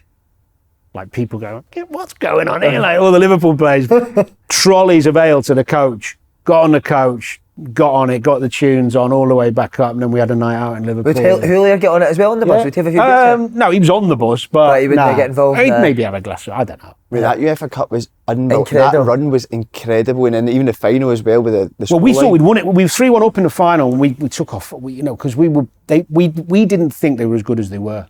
They had some good players, Alaves. Yeah. Because we'd beaten Barca were favourites in the semi. We beat them over 2 legs somehow. Who was some of the main players in that Barca team again? Rivaldo. Oh, that team. Pep. Oh, God, What was Pep like? Moody. On the pitch, was he? Well, after the away game, the new camp, we went there, got a 0-0. I think we had 1 shot on target. It was sitting in. It was like. I tell you what it was like. Imagine Arsenal second half against City. That's what it was like. You know when you've got nothing on and you just kick it to the corner flag. So Pep come out and did a piece. Fair enough. Saying after it got translated, but we read about it. He did a piece saying that's not football. They're an embarrassment. That team's an embarrassment. Blah blah blah. And we thought, right, when we get to Anfield, and I actually got left out of the semi. Played in the new camp, got left out at Anfield, but we won. We played well. Should have won by more. Gary Mack scored a pen. And then on the way in, it kicked off because the lads were giving it Pep and he was giving it back, and then it was tight in there. There was a few everyone in boom. But Pep was chill. Who'd be up for it in that Liverpool team, Gerrard? I think all of them. In the tunnel? Yeah, all of them, but the one probably the safest one fact, I'll tell you a quick story. You two are like, Eski's the one you wouldn't mess with. Oh, big boy, mate. But I had I actually told this story recently, so we are repeating some. That's fine. This I'll do it short. The Celtic Liverpool game up in Celtic, it was 2-2, I think, and Bobe Balde was playing centre half, right? Anyway, I've gone on a run from midfield, looking to get in, and somehow I've ran into him quite hard, and we've both fallen over. But he's fuming. It's like as if I'm going to try and hurt him on purpose. But he's giving it to me, and I'm like, I didn't even mean it. It's like I've hurt myself. So he's proper fuming. I don't know what. I can't even think what I did, but I've hurt him somehow. Either my head or my boots, someone fell on him funny. I don't know. So he's giving it me, and in the end, I'm like, oh, do you know what? So I started giving it him back, right? So he was getting on the ball, and I was like, let him have it. Let him have it. He'll give it us back. You would let Bobo have it as well, mate. So I say, he'll give it us. But anyway, he's pinged a couple out of play, and I'm like, well played, and all that. Anyway, he's chewing. He's absolutely chewing. I'm just bantering. He started like, I never start that shit. It's not me. If someone gives it me, I'll have it back. But don't be disrespectful unless someone disrespects you is kind of where I'm at. So maybe I went a bit overboard with it because he was struggling on the ball. And, well, he was. Anyway, as I'm coming off the pitch, we're fuming a bit, we drew. Because, I think it was 1-1 actually. I think it was another game earlier, it was 2-2. Whatever, 1-1 it was. And I think Eski had scored. And as we're coming off, going down the tunnel at Celtic, I see Balde with his shirt off. He loved a fight in the tunnel as well, mate. He loved a fight in the tunnel. But I didn't even put 2 and 2 together. Because I didn't think it was a big deal. You know when you just don't... Waiting for me. You shaking yourself? Well, not initially, because I just... You know as you walk, you think, what's he doing there? And as I get closer, he just comes for me, and then but Eski from nowhere, he's in. He's like... Did you start running? That'd be some fight, mate, Heskey and Balde. Oh, Eski pinned him. Strong lad. But he did have a bit of help. There was a lad called... We had a Senegalese lad called Salif Diao. He was a big boy, I remember him. Yeah, so the two of them stopped him, and I just went... That was the quickest I'd run all night. See, to be fair, I remember Lenny, because we were kids at Celtic, I remember Lenny saying that Heskey is the strongest guy he's ever played with, and he was obviously playing with Bobo at the time, so that, your story... Really, the nicest lad in the world, but... Did he have a switch in him, Heskey? I'd back him, yeah. What about, did he ever date like training with his own teammates in it? No, but he was one of those in a game, if you saw someone get him angry, you think, that's good. Yeah. Because you're done. I remember that Leeds 4-0, he was unbelievable that day. That was against Rio and Woodgate, I think. Eski's underrated. Yeah, he was a special player, great lad as well. But finishing off that story, would you believe there's more to that Balde story? Later, it might have been next season, it might have been months, I can't remember timescale. I'm at home, late at night, just going to bed. And it must have been years later, actually. It must have been a few years later. The phone goes. And it was Stevie G. And he was up in Glasgow a bit because his agent was from Glasgow. And he said, what are you doing? I said, I'm going to bed. He said, I'm in a nightclub in Glasgow. I said, and? And he went, well, someone here who wants to speak to you. No chance. Yeah. Bobe Balde? Yeah. What did he say? He was sound. I said, all right, Danny. I said, Bobo, fucking hell, mate, no dramas. And he was laughing. He was good as gold. See, that Celtic team, because as I said, we were kids that came through Celtic. They were good games with Liverpool, weren't it? Yeah. They put you out at Anfield, didn't they? Yeah. That was Hartson. Big John Hartson scored, didn't he? Yeah. And were you up against Lenny in the middle of the pitch?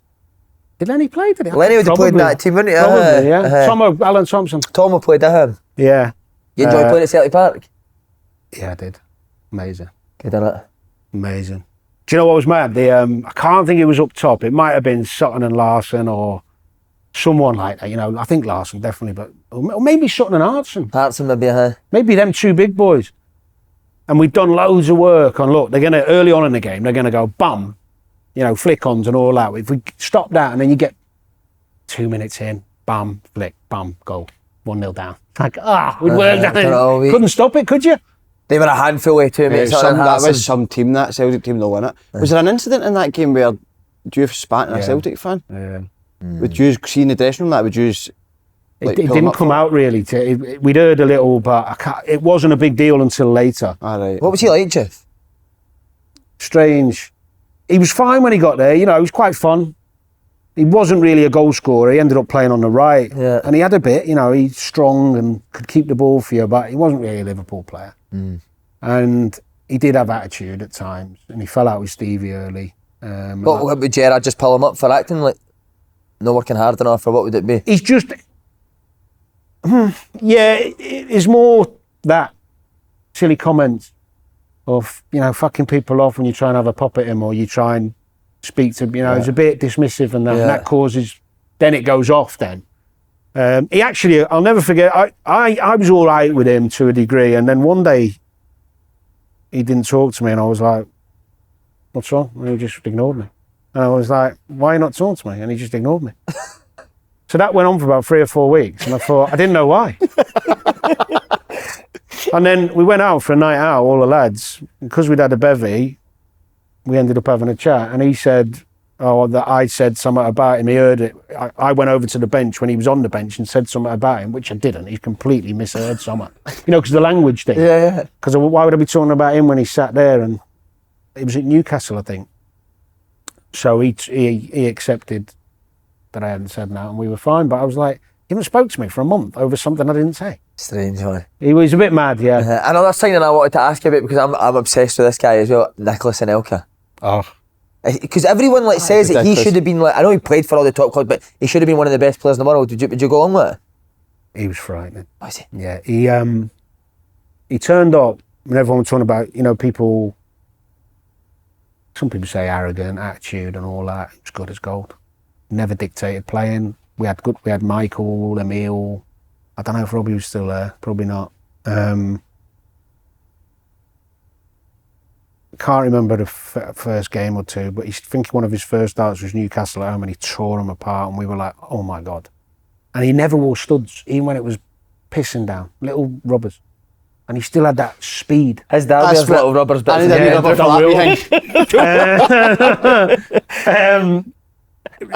Nico, and the best thing about him, right, I loved him. We chill. He's so relaxed. He wasn't a big drinker or party, but he loved going out and about. And he didn't mind a bird back then. And we went to this, we had a players' dinner, couples and all that. You bring your girlfriends, partners. And I think it was me, Stevie, and someone else who didn't have a partner at the time. But we still go. Yeah. But, you know, be a bit of a spare part till it's finished, and then you go out somewhere. And Anelka turned up with partner at the time, and a couple of the French lads, a couple of the younger boys who weren't with partners, they were there as well. Long story short, they were going out. We were all going out after. And Nico come up to the bar at the end of the meal and that, and his girlfriend was a few metres away, and he said, boys, me and Stevie, he said, I'm going out with the lads. I'm going to leave her here. Take care of her. And he went. What did you and Gerrard do? Sit with him? Well, we talked to her for about 10, 20 minutes, just trying to, and then we had to tell her, and is she like that? Where's Nico? Where's Anelka? Yeah, we ended up saying, well, he's gone. Like, she was chewing, but he just didn't have to face the music, did he? I mean, it wasn't his wife, obviously, as you can imagine, but we were like, and you know what? She was pretty, a really pretty girl, and you know, and you kind of think, this is a bit weird. I'm talking to like Nico's, and he's done one. It's like, what am I going to do? I can't take her out. It's not right. You're always with Gerrard, aren't you? Is he top man, Gerrard? Yeah, me and Stevie ended up rooming together for a few years, probably 4 years was it? I can't remember, but Michael and Cara roomed up. And Cara and Michael knew each other for longer, you see. And although I knew Cara and Michael before Stevie, because he came a little bit later from the academy, it was just a natural, you know, we had the similar banter, we liked the same Only Fools and Horses, The Office, all that. So, and we started getting to know each other more, and going out more. You know, knew his family, and yeah, it was nice to be around him, to see him grow in many ways. As looking back now, you don't know either of you are growing at the time. You don't think, I'm watching this elite footballer develop into a leader, but it was first hand seeing it. You know, it gives me a better knowledge than most people have of what he was and what he wasn't. And he just had this amazing desire matched with. Do you know what he was? He had a real will to win, of course, but he had amazing physical strength and pace, with a technical player's game and a calmness to his game. Sometimes he could do it all. And as he grew, when he got the captaincy, which came out of the blue, I think that helped as well. Because that's the wrong word. They took the armband off Sami Hyypiä, who had his first bad spell because of the armband. He struggled with it a bit, I think. And Stevie was, I wouldn't say he was born for it, because he led people with the way he played, but then he grew into the rocketing people, helping people. And I remember, you know, even in the sometimes as captain, you'd have to stand up in front of the group and talk, and he'd be like, "Oh fuck, I've got to talk today in front of the boys." And even that wasn't natural. Well, I don't think it is. When you're a young footballer, you grow into it a little bit when you get more But I think, although he would have reached great heights anyway, once he got the armband, I think even everything he did away from the pitch changed a bit. I know he had one or two issues later, but into, you know, a little scrape here and there. But we used to go out a bit more in the early days, and then all of a sudden the armband and the, you know, bum, the kind of, I think it gave him a bit of extra, because he loved the club as well. Being captain of Liverpool and you love the club is a big deal. So he was good fun. Stevie and Cara, they ended up being really good mates when me and Michael left at the same time. I say they were good mates anyway, roommates. But Stevie and Cara, if you walked through the door at Liverpool when I was there, by the end of your first session, you'll have had a good chat with Cara and a good laugh, and he'd take the piss out of you. And Stevie, you might not have spoke to other than, "Hi mate, all right, welcome." Stevie's he watches, and you know, you got to earn these sort of. Yeah, but when you do, he's funny. He's got good banter, and he's never changed really. To me, I still see him the same way, even though he's done what he's done. But he was easily the best I've played with or against. Amazing. They're so close to that team of winning the league a couple of times. I was actually just thinking, when you're talking there, you win the League Cup, the FA Cup, you win in Europe. How do you think you just fell short of winning the Premier League? Because with the players as well that were there, you would think that you would have the quality to do it. Well, what happened with Houllier when he took the job on his own, we did the first proper full season. We went fourth, then we went third, then we went second. And the year we finished second, we fell a little bit short. I think probably with bit of knowledge and wisdom of getting over the line. You know, the teams we were up against were good. I think it was Arsenal that year. Yeah. And United had been flying the years before, but we were growing. And I felt the season after would have been perfect for us, but I think the biggest problem in us not kicking on was keeping the firepower up and helping Michael get goals. And we had no one. Stevie was starting to chip in, and I'd chip in, and Emil would chip in, but heavy reliant on Michael at that point. And Anelka had come in for that reason. And we all felt, because he's on loan at first, and we thought, you know what, because we're second, next season we could. And what he did, he let Nicholas Anelka go and sign Juve. No. And I think that was the biggest thing where and then Michael got a couple of injuries and stuff. So Houllier also got ill as well, didn't he? Yeah, that year. Did that affect it? You could argue yes and no, because the year we finished second, we obviously had a good season. And Tomo took over for a lot of that season. We were in the Champions League as well. and you could argue we did well because Tomo was so good in terms of Tomo changed his personality there to become the number one, because he used to be the bad cop and he had to change. So would we have maybe had more chance of winning if Houllier had stayed? There is an argument to that, but there's also some maybe saying, well, maybe Tomo did wonders anyway. Yeah. It's a difficult one. He's always beat Man United, didn't he? You'd always score. Yeah. The winner, aye. Did you love the games, Man United? 3 times. 3 times, aye. It's mad, that, wasn't it? Do you know what? Old Trafford was I made my second start for Liverpool at Old Trafford. Got man of the match. Got over that initial, because when you walk through there, when you come down and you're like, whoa. So that first game there helped me, I think, the next time I went back. I made my England debut there, played well. We did all right anyway. So I didn't have that fear factor of it. And there was also always something in me that, I wouldn't say hate. As a fan, I hated United when I was a kid, but I was envious of how good they were, and Becks and Butty and Scholesy and Giggs and all that. It's like, so good. Mm-hmm. But they're not, because I played against them younger as well. So we can get there. Yeah. We shouldn't be scared of these. None of the lads were scared. And we had a good tactical plan. Anyway, when we won there for the first time in years, got the free kick, we won. It was just an amazing feeling because you scored the win at Old Trafford. But it's just 3 points, but it's still something to have. Then when I did it again the second year, late winner that was, little dink I scored, Stevie put me in with a great ball and dinked it over Barthez. Then it was like, oh my God, that again. Got these on toast, I think. Well, and you just grow then in a bit of confidence. But the last one was a bit fortunate because we got pumped the year after. It was 3 and 4 seasons. Sammy Hipper got sent off after a minute and we got done 3 or 4 the year. But the following year was I think it was my last season at Liverpool.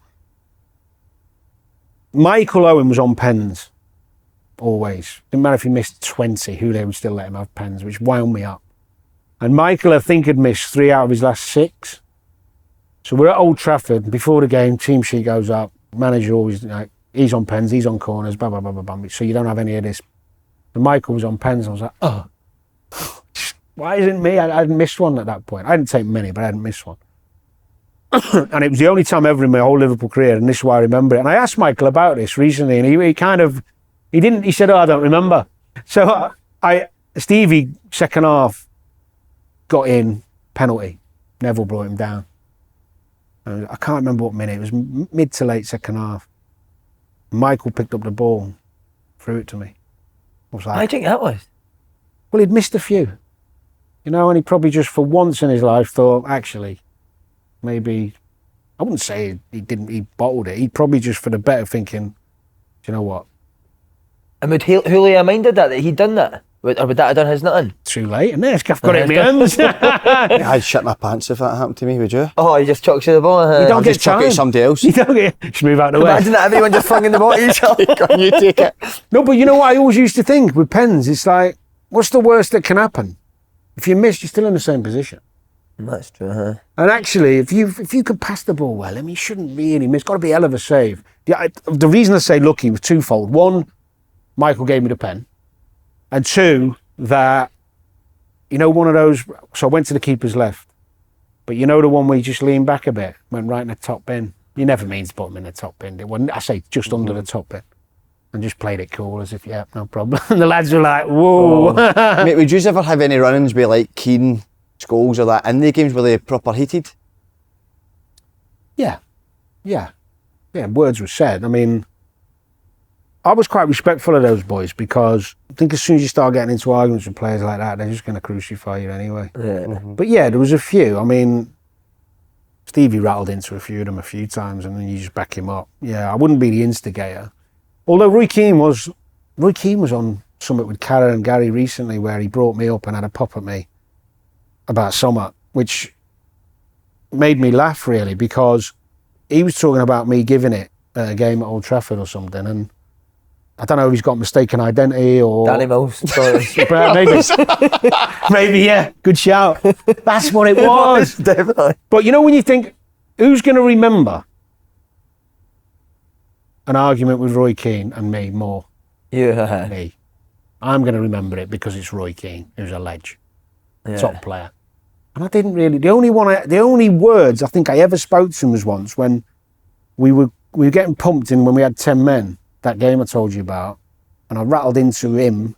Didn't even know it was just anyone I wanted to rattle because I'd lost my head. Got a yellow, and he said something. I think he said something to me like, "Oh, you've been waiting to do that for ages," something like that. And I was like, "No, I didn't even know it was you." Like, wasn't about, like, not didn't care who it was.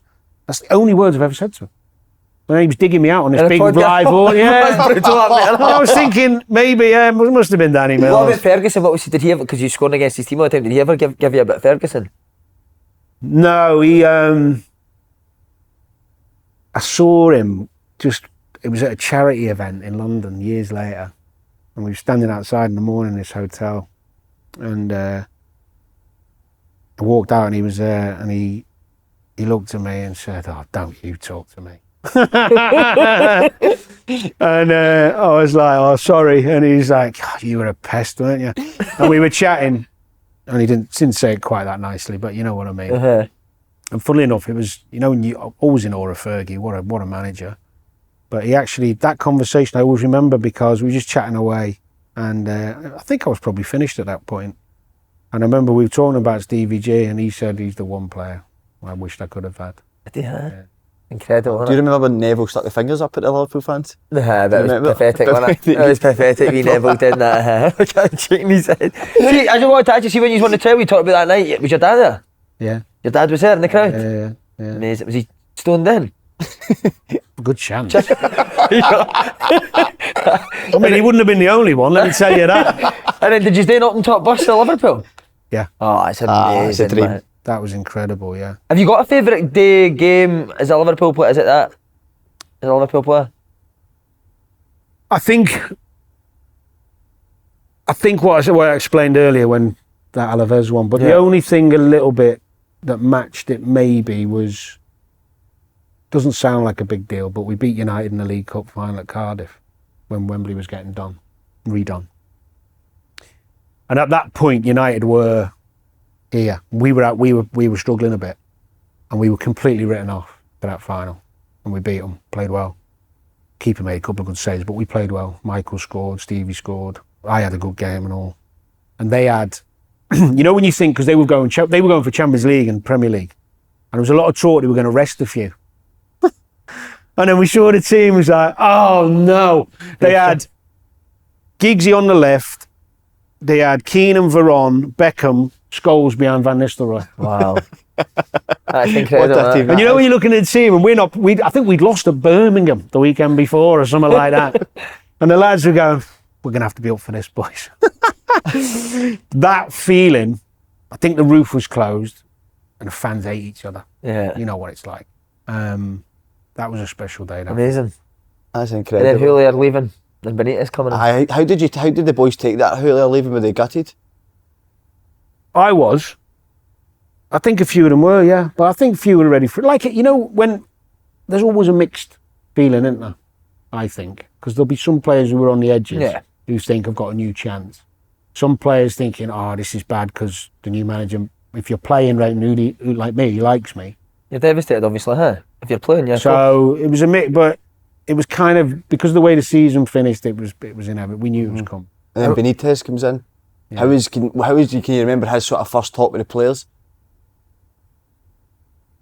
Not particularly anything inspirational. Very disciplined. I remember once one of the first sessions he come up and he said something like, I'm paraphrasing, but he said, me and Stevie were chatting away as we do, because he got rid of me. I ended going that pre-season, but we'll get to that quick in a minute. But quickly, he come up to me and Stevie and he went, I've watched a lot of the games, and he said, you need to do more what he does, and you need to do a bit more of what he does.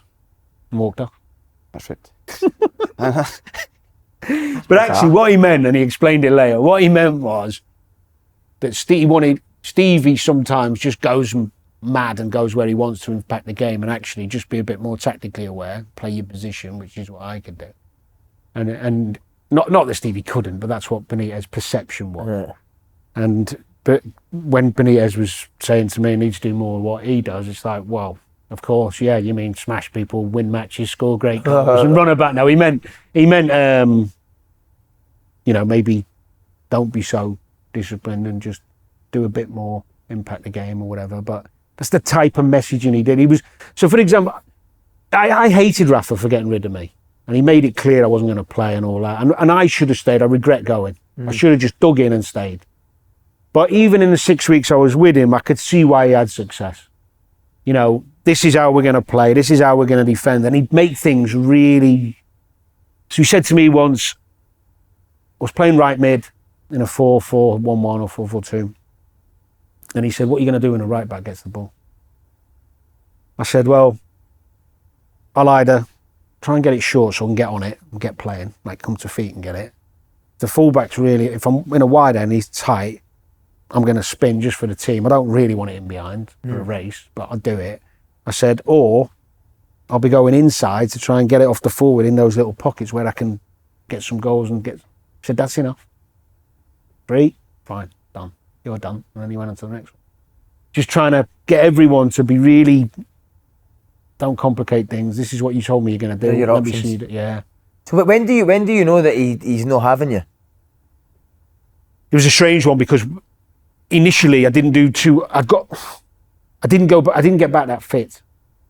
I got married at the end of that summer because I didn't know whether I was going to be in the Euro squad for England when I was picking the dates. So the last 2 weeks of the summer should have been, and I didn't get in the Euro squad.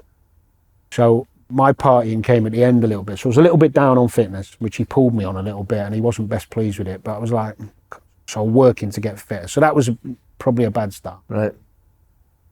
But why it was strange is because we went to America on pre-season, and the last couple of games I played both, and I played well. I was looking, I felt good. And in one press conference, he singled me out for a bit of praise, and blah, blah, blah. And I read it and I thought, oh, that's nice. At least I've back in the good book. And then got back from America, and it was coming to the end of the window. And to be fair to him, he wasn't given a load of money, and he wanted to mix it up a bit. And I get that now, looking back. They want some players they know, especially Spanish. And I got a call from the agent saying, he's going to pull you tomorrow, the manager. They've accepted bids for you. I said, what? My head was up my arse. Who phoned you? Sorry, I missed that. My agent. Your agent does? That's horrible, mate. So I had... Simple terms, I had a choice of Everton, Tottenham or Charlton. And my head was spinning. Didn't know what to do really. So I spoke to Moisey on the phone. Couldn't do that in the end, Everton. No. If I was going to move, so then I thought, well, Tottenham's the obvious one. And long story short, I went down there, spoke to Tottenham. The French manager at the time, Santini, couldn't really speak English, didn't know much about me. I thought, they're just signing players. They don't even... And Curbs was at Charlton. They rolling out a red carpet. They were going to spend a few quid. Fancied being a big fish in a little pond. Half of me thought, if I do well there, I'll get another move anyway. Branny Jeffers had signed from Arsenal. He was a mate of mine, good player. Benty came the year after, actually, Darren Bent. But they were having a go. And they made me feel wanted, but I should have stayed. Did you not go into Rafa and say, like, why am I getting sold to you? Yeah, he pulled me. So he pulled me the next day. And he said, look, I want to bring in two midfielders of my own. I know you're used to playing. I know you've done great for it. I know you don't want to sit on the bench. He said, but when I bring these lads in, even if you stay, you're not going to play. He said, because I'm bringing them in because they're my players and they'll always play. And I've got Stevie and I've got Didier Man and I've got Kuhl and... Because I said to him, I'll fight. I'll prove you wrong. And he went, you won't. That's poor. That is poor. No, do you know what? But you see it from a manager's point of view, don't you? Do you know the only thing is, do you know what's poorer than that? Is him bullshitting me and me sitting on the bench never getting a minute, and he could have told me. Yeah. At least he had the balls to tell me. No, I suppose. And I hated him for a while, and he had his fallouts with Stevie that the world didn't really know about, and I know some of the lads sometimes didn't like his ways, of course, but what would they usually argue about Gerrard? Would it be his position where he was playing? Yeah, a lot of that, yeah. And later on, I saw him a couple of years later and I shook Rafa's hand. Yeah.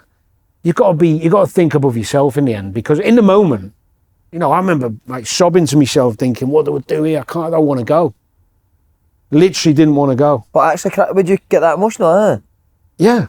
I was in the evening. I remember I was down London going to meet John. I was in this room just thinking, I was so scrambled. Because you know in football, when you get told, especially the windows closing as well, you can be 48 hours, you've got to make biggest decisions of your life. And your head's all over. And a week later, you might not make the same decision. How many years did you have left in your contract? 2. Wow. Michael Owen went at the same time, didn't he? Well, Rafa's pulled me, and then Michael knew Madrid had come in, but so me, Michael, Karen, Stevie, 4 of us. Maybe there was a little bit as well of us 4 had this breaking that click up.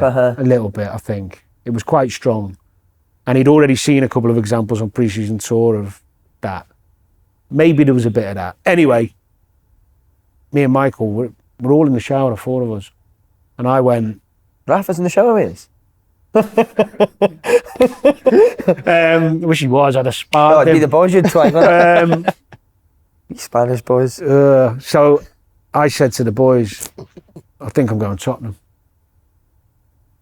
Like, he's just pulled me, don't want me. And I know Tottenham, and I think I'm going to go to Tottenham. And Stevie and Karen like, fuck off. No. And then Michael went, yeah, and I'm going Madrid. And I went, no, like, what? It's like, shit, what's going on? And that was it. Were they too gutted, Carragher and Gerrard? Yeah, of course they were. Yeah. Is that sad? See when you drive out, like, is it Melwood, sorry? Is it, see when you drive out there for the last time, is that a horrible feeling? You don't really know for sure it is. You don't really know for sure it is. You may be thinking, but I ended up leaving a load of stuff there because I thought I'd go back, but I didn't get a chance. Really, Yeah. What did you leave? What do you mean? What, you said you left all the stuff there? Well, I was leaving there that day to then go and speak to all the clubs and have a day or two to get my head together. I didn't think then You're not way back. I wouldn't go back and it was just all so quick I didn't get a chance to go back. See, obviously Liverpool going to win the Champions League and your mates are there, wasn't it? Was it hard for you though to watch that, knowing like it could have been you there? Yeah. And that feeling's horrible, isn't it? Yeah. Where did you watch the Champions League final? Where did you watch it? I watched it on my own. I couldn't watch it with anyone. Do you know the thing was? It was really strange for me. Because at that moment, I was devastated I wasn't there. And looking at some of the players who were, you know, who I thought maybe I even if I'd have stayed, I'd be ahead of him. Smither played, mate. He came on. You're better than him, huh? Yeah, so, but the other part of me, for the lads I've been, you know, they were good mates of mine, who I'd spent I know what it means to them because I've been on a European final and I know how good it is, and I was like, I wanted them to win so bad for them, but on the other part of me was thinking, I'm going to miss out on it and it's going to make me feel even worse. And also, Rafa was going to get the plaudits, but 9 of the 11 were Houlier's players.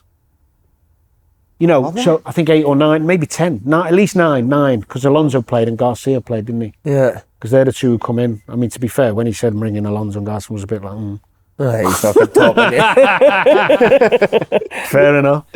But yeah, it's football, and it was I never thought about ever leaving until I'd have had to be pushed out. Always. But see when they win that trophy, like I know that feeling that you're talking about as well, mate. Would you get this? The mad thing was, I think when they got back the next day, day after, they were having a party in Liverpool, whatever, you know, like private one. And I don't know if it was Stevie or Cara I spoke to on the phone, and they were like, just come, have a bevy. It's like, no chance. No. It's like David Brent going back to the office after he's been sacked, isn't he? I was like, do you know what? I appreciate the sentiment, but no. Oh, that must be I'm pleased for you boys, but no. Charlton, Alan Curbishley, he's like a Charlton legend, didn't he? But was that who you end up going to Charlton? Yeah. Was the Canio there with you? No. Oh, did he not come there? What was Curbishley like? Do you know what? It was good fun. It was a little bit slow getting going, and then I started playing all right. Second half of the first season, I was playing well, and he helped me. You know, made the team benefit me a little bit, and we respected each other, got on. I tried to set a good example. I knew I was a senior player. I knew they'd rolled the red carpet out. So I took that responsibility, and I enjoyed the majority of my time at Charlton. I enjoyed, especially the start of the next season, Benty come in and Romadal, and me and Benty got a nice connection going. and he had two kind of defensive players in midfield and let me be free a little bit. So Matty Holland was there, I think Smerton, Russian captain, Kishishev, Bulgarian guy. There was a few players, you know, not the most talented, but do the work and let Dogs me in. are her. So me and Benny had a nice little thing going. We won our first 4 or 5 games in the season. Ben was brilliant, wasn't he? I didn't realise how good he was. Really never stopped running off the shoulders. So started the season on fire. Anyway, ended up getting to the Jan, and there was a bit of interest, and ended up going to Tottenham, but not without problems, because Curbs took me out of the first team because of he tried to do a deal for me to get Bowyer and Amiobi from Newcastle for me, and I knew that because of Suey. So I went to see Curbs about it like a man, and he denied it. Did Souness phone you and say that to you? No, I saw him Right, at just by Newcastle chance, game, right? him and Terry McDermott. So I knew what was going on, but Curbs tried to deny that he tried to make the deal, which I said to him, look, I get it. You haven't got the money. You need some 2 for 1. Bo's a good player. I'm an asset 'cause I'm playing well. Funny how you said Boyer's a good player, but no Amiobi. Well, as in replacing me. for you. Scholes was good at what he did, but he was like, I didn't. That deal. That's a lie. So I couldn't say so. You know. Anyway, he left me out of the team. I ended up training with the kids, and I'd done nothing wrong. I was fuming. I understand stuff like See that honestly. training with the kids, man? The lads were like, oh, and so I thought, you know what? Because I still wanted the deal to happen anyway. A couple of weeks later, before the window shut, Suey got sacked. So then Curbs was kind of like, oh, I'll get you back involved and all that, right? I didn't know Tottenham were coming in at this point. Luckily, I'd played really well against Tottenham in one of my last games. And, sorry, where was I at? Yeah, Curbs got me back involved, put me in the squad away at Chelsea, right? Stamford Bridge, get in there. I'm thinking he'll probably put me on the bench because I haven't played for a while, and at least I'm back. I want to play it. Can't be doing with the hassle. Flip chart goes up, not even on the bench, the only one. So I got my bag, jumped in a black cab outside Stamford Bridge and went out. And I was like, he's taking the piss. You're saying like, why bring me in the first place? Most senior player in the squad. Anyway, day later, few days before the window, my agent phone goes, Tottenham are in. Was that Martin Joe? Was he the manager then? Yeah. I was like, what? Monster. And they were flying at the time. I was like, yes. And then Curbs was like, no, because Charlton fans were great, the lads were great, but Curbs he'd done me. And I couldn't win against Curbs, a ledge. I wasn't trying to win. Why do you think he done that to you? Just to get you out, or? No, he didn't. Oh, you mean the Chelsea thing? Oh, no, he didn't want me to go with that. He was showing the other lads, Danny's back involved now, but he's going to have to earn his right. Right, I get you. He's back in with the boys. It was just one of them, I'm the manager, you're the player. That's all that was. But when Tottenham come in and Curbs like, you're not going. I said, well, we'll see, won't we? So we went above him because I'm fine with Curbs now, by the way. Yeah. Same in life, I met him, I seen him a year or two later and it's done. But at the time, I was earning decent dough at Charlton, the best paid player. And basically, I said to the chairman, and look, if you make me stay, have to treat me like that, I won't play another game. And you're going to lose all that money till the summer. And you think it's words or threats, just roll the dice. Yeah. It's up to you. Love it. I mean, what a Tottenham's move. a great club for it. What a move that is. White Hart Lane as well looks like an amazing stadium, is it? Do you know what? It's one of my biggest regrets is not showing the Tottenham fans my true potential. I had a few good games, but not many. Why do you think that was? Well, when I got there in the January, they had a hell of a side, by the way. They were flying. So he was collecting a squad together ready for the Champions League. I know we fucked it up because we got done on the last day. We had a bad end to the season, lost to West Ham, the lasagna gate thing, all that. What was lasagna gate? You know where the lads they poisoned the food. Who did? Chef. Yeah. All the lads come down sick in the morning, didn't they? What, the chef in the hotel you were staying the night before? Well, that's the theory, yeah. Wow. Yeah. Did you not know that? I never knew that, no. Leave it in a big boy's tongue.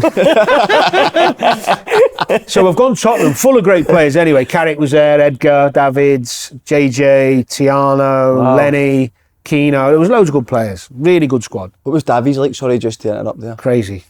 In what way? Just a bit mad, you know, like infectious, energy, tenacious. Not really a great player in terms of, well, he has been a great player. Sorry, rephrase that. He's not what you'd expect. He's not like goals and open you up, but does the job. Good influence and good energy and, you know, all that stuff. And tidy but he was one of many good players there and they were.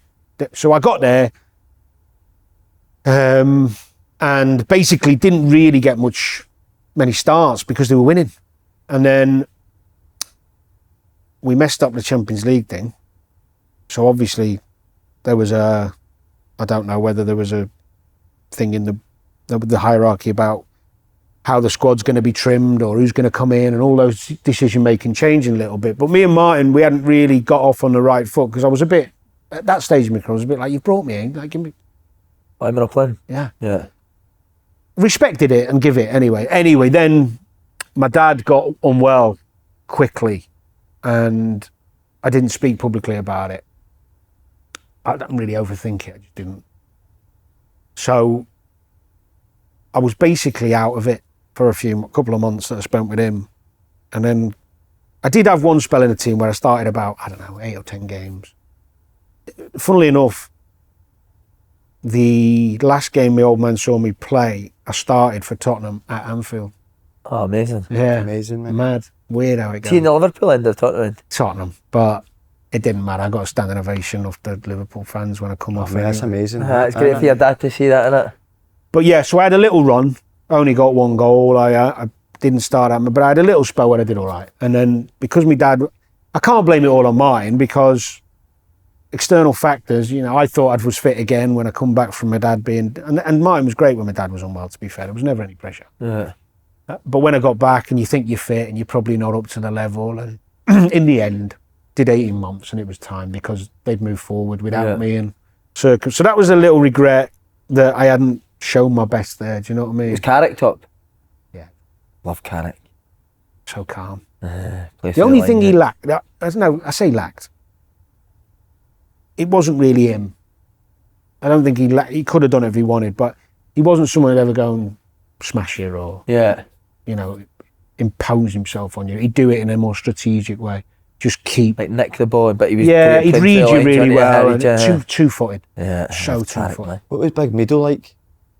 We've had so many guests on here, and said he's a hero. The stories have been incredible, I know. Do you love him, What do you love about him so much? Just his energy. So warm and passionate. Always arguing with everyone. I love that. Always moaning. And do you know what? I can't remember the detail, but I remember the gaffer picking him to start one day and then changing his mind. And when he picked the team in training, left him out, and Mido just absolutely verbally annihilated him and walked off and went home. Has he not absolutely caked as well? Huh? Was he not absolutely loaded? Probably. Has he not let a prince or something wear his face? Probably. Do you know what? I spoke to him about a year ago. I saw him on some media day somewhere, and even then he was big, great spirit. So he was a talent, you know. He had a problem with his weight. He couldn't keep his weight down. I was going to say he did. He always looked quite heavy. Yeah. Did you know the thing at Tottenham? Probably the one who left his influence the most was Robbie Keane. Oh, what a player, man! Amazing. Probably the top, if not the best, second best trainer I've ever trained with. Who's the best, Gerrard? No, Clint Dempsey's the best. Is he? Wow. Clint would train like it was the last football game he's ever going to have. Every day. I love that. Honestly. I've never seen anything like Clint. But Robbie, I still think he's underrated, you know. Yeah. When people talk about the strikers over the years, and we've had some brilliant ones, haven't we? But he is special. So sharp up here. Great. It was incredible, wasn't it? Huh? He signed on the same day at Celtic as Robbie Keane. Did you? That same day, all the press came to the front for him. So they took me round to the back and just sneaked me in the back door. Good lad though, innit? Oh, I was a legend. At that time though, I think he scored a lot of goals at Celtic, but I think at that time he was struggling with an injury. So they were keeping him ready for the games and he wasn't really training through the week. But he did score a hell of a lot of goals. Were you tight with him at Tottenham? Who was your mates at Tottenham? Robbie Keane? Yeah, I was tight with Keane. We had a couple of nights out. Berbatov there? Yeah. How good were What they was two he? up front together? Oh my God, I love Berbatov. Jermaine man. was there. Defoe's there, huh? Some good players. Man. Jermaine's going mad if you don't pass through him. Just forever moaning. Was he, huh? Yeah, but I love that anyway. He's just, I like that because he means he wants the ball. I love that. That's a good insight though, because I would never have thought of Defoe being that type of No. player. He seemed quite laid back. Was he? Can you? Fuming if you don't pass through him. Fuming. Berber was, I got on all right with Berber. Do you know what? He was a bit hard work at times, polite, and and if you try and engage and he could be a bit moody, spit his dummy out, unbelievable player. He was a Super joke, talent. wasn't he? Yeah. Brilliant footballer, but sometimes it depends what mood he was in, how he was around the place. Whereas some people are more consistent. But yeah, he threw his arms up at me once in one of the early games because I think I played the ball about 3 inches right of his right foot, and he didn't fancy stretching. And what did you say to him? I said to him, "But don't do that. Don't throw your arms up for the crowd." I hate it, nothing worse. You know what I said, and he was like, "No problem." Oh, good. Yeah, he's just I didn't do it all the time. Yeah. You know when you're frustrated sometimes. We've all done it, but I had to thought, hold on, I'm not 17-year-old just in the team. It's like, all right, the ball was a little bit off, but don't. Was it a Fulham? He pulled his top up and says, "Just pass me the ball." Did he? I don't know. He saved Fulham that year. That year he went there. Yeah, he was a joke there that year, wasn't he? He was And so then good. what you've spoken about before about Tarat was, see when Tarat came up to the first team. So did he come through as a youth player first? And then I actually felt for him a bit. I thought he. I mean, you create your own problems as a player sometimes, but he didn't get much the right guidance from me. He was getting smashed in training. And why would boys smash him just because he was trying to make them or not? Yeah, because he was doing all the. But that's who he was. Yeah. It's like I helped him. I played with him quite a few times because I was playing in the reserves. Or say reserves, like we'd have games for the lads not playing and that. Yeah, reserves. Just didn't like the sound of it. Didn't want to call yourself, And I used to try and help him a bit, but you know what? He did take it well. He was a tough lad. I don't know what he was doing away from the pitch, but I didn't see too many members of staff helping him and guiding him and with him in the gym and all that. It was. Think he could have been a top player? Yeah. Top level, huh? Well, he played for Benfica. But I mean, like, he could have been like Yeah. Of his ability, I think so. I think if he had a bit more help, but that's what I was talking to you about before. Like when I'm talking about Houllier, it's that moment where the best players don't need that bit of luck. I don't think they'd always make it wherever they are. But when you're like that type of talent to act, someone Houllier had got hold of him. Yeah, made him a I proper think so. player. Yeah. And then Fulham, your hero, Laurie Sanchez. Was that who the He loves Laurie Sanchez. Yeah. No, Big Wimbledon fan. do you know every time we interview somebody always says somebody's like my hero who's no so. But so he was a manager, Laurie Sanchez. Mate, was do you a know he's manager. meant to be a hard bastard, Laurie Sanchez, isn't he? Was, a mad karate guy? You know Batter John Fashion, am I making this up? I don't know. I've not heard that. At Wimbledon, I'm sure they had a square goal. That's why you love them. So yeah, I was trying to get out of Tottenham, and Laurie, it was getting near the end of the thing, and Fulham and Birmingham came in, Alex McLeish and Laurie. Now, where I lived at the time, I was 10, 15 minutes from Fulham training ground, so I was like... Needs to be Fulham. Beautiful place where Fulham is as well on the river, innit? Yeah. So, Laurie, I had a chat with Laurie, he was fine, good as gold, seemed to know a bit about me. I should have done a bit more research on him, really. You should have phoned him. But when I got there, the lads, they're some good players. Like some really good players. Simon Davies was there. I think Smerton was there again. The lad. Smerton was good, He'd signed a couple of the Irish boys, David Ely, Stephen Davis, because obviously he knew them well from the island. But then anyway, there was some. Brian McBride was there, Demps was there. I think Bully was there, but he was injured. He was injured at the time, done his knee. So I got there and I thought, you know what, some good players, it should be all right. Didn't really see a problem. And then realised he had all these nice, tidy footballers and just wanted to bomb it. So my first game, I went to get the ball off the right back and I think I'd lost it whenever, and he come on, he sat on the sideline and he shouted, if you go and get the ball off the back four again, you're coming on. It's like, what? She loved the diagonal. Anyway, you know when you just think, hold on, I'm a player, he's the manager here. You just got to try and get on board with it. Let's try and see if it works. And then at least you've got something to come back with. Anyway, didn't work. And the lads, we were losing and we were dropping quick. And the lads weren't enjoying it anyway, because none of them wanted to play that way. I think he even signed Shefki Kuchi at one point. That's telling you. That's telling you you're a long ball team, innit? Were you quite vocal? Sorry, no, you go. Were you quite vocal in a dressing room? Well, to the manager and saying why we're playing like this? Not initially, but after 5 minutes, yeah. No, I would address things. I would try and talk to managers when I got a bit more seeing a bit older. Always try and do it one-on-one rather than in the group. And then basically, I got asked upstairs. I think a few of us got asked by upstairs, you know, what was going on, and I said, look, he's a good fella, he's all right. Like, he's brought me here, but the way we're playing will go down. Simple as that. And you could argue that's me trying to get him sacked. It's me just giving an honest opinion to the boss. Mm-hmm. And the boss, I was asking a question, and the other lads said the same. We're not going to stay up like this. And he got the bullet. Felt for him, but it's football, and Roy came in. Had you known Roy previously? No. If anyone, no. I knew of him, but I didn't know him. Now, you talked before, didn't you, about asking me about Rafa's first meeting? I can't quite remember. Roy's I can, because a lot of lads didn't know him. And you know, because he's been a school teacher, Roy, as well, in his younger days. Houllier was, probably why he was so good in front of an audience. Was Houllier a school teacher, yeah. It was Roy, I didn't know Roy was. What did Roy teach? Home ec and all. Yeah. He come in and he was he come in and he was just like, you know, impressive, just confident but warm. Lads were like, some lads didn't even know him. They were like, he's having him because he'd managed Inter Milan, hadn't he? Yeah, and he'd been national team manager at Switzerland, Finland, Europe, hadn't he? Been all over, yeah. So he knew how to hold a room, and I got with him straight away.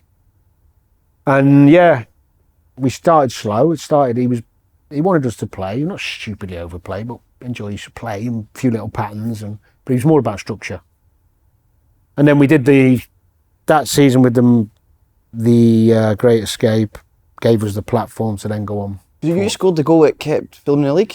Sure, it was a header. Was it a header? Yeah, they don't get many of them. Jimmy put the ball in. Bullard, did he? I mean, what a feeling that must have been. I said to him, Bulldog, put it in. Do you know what?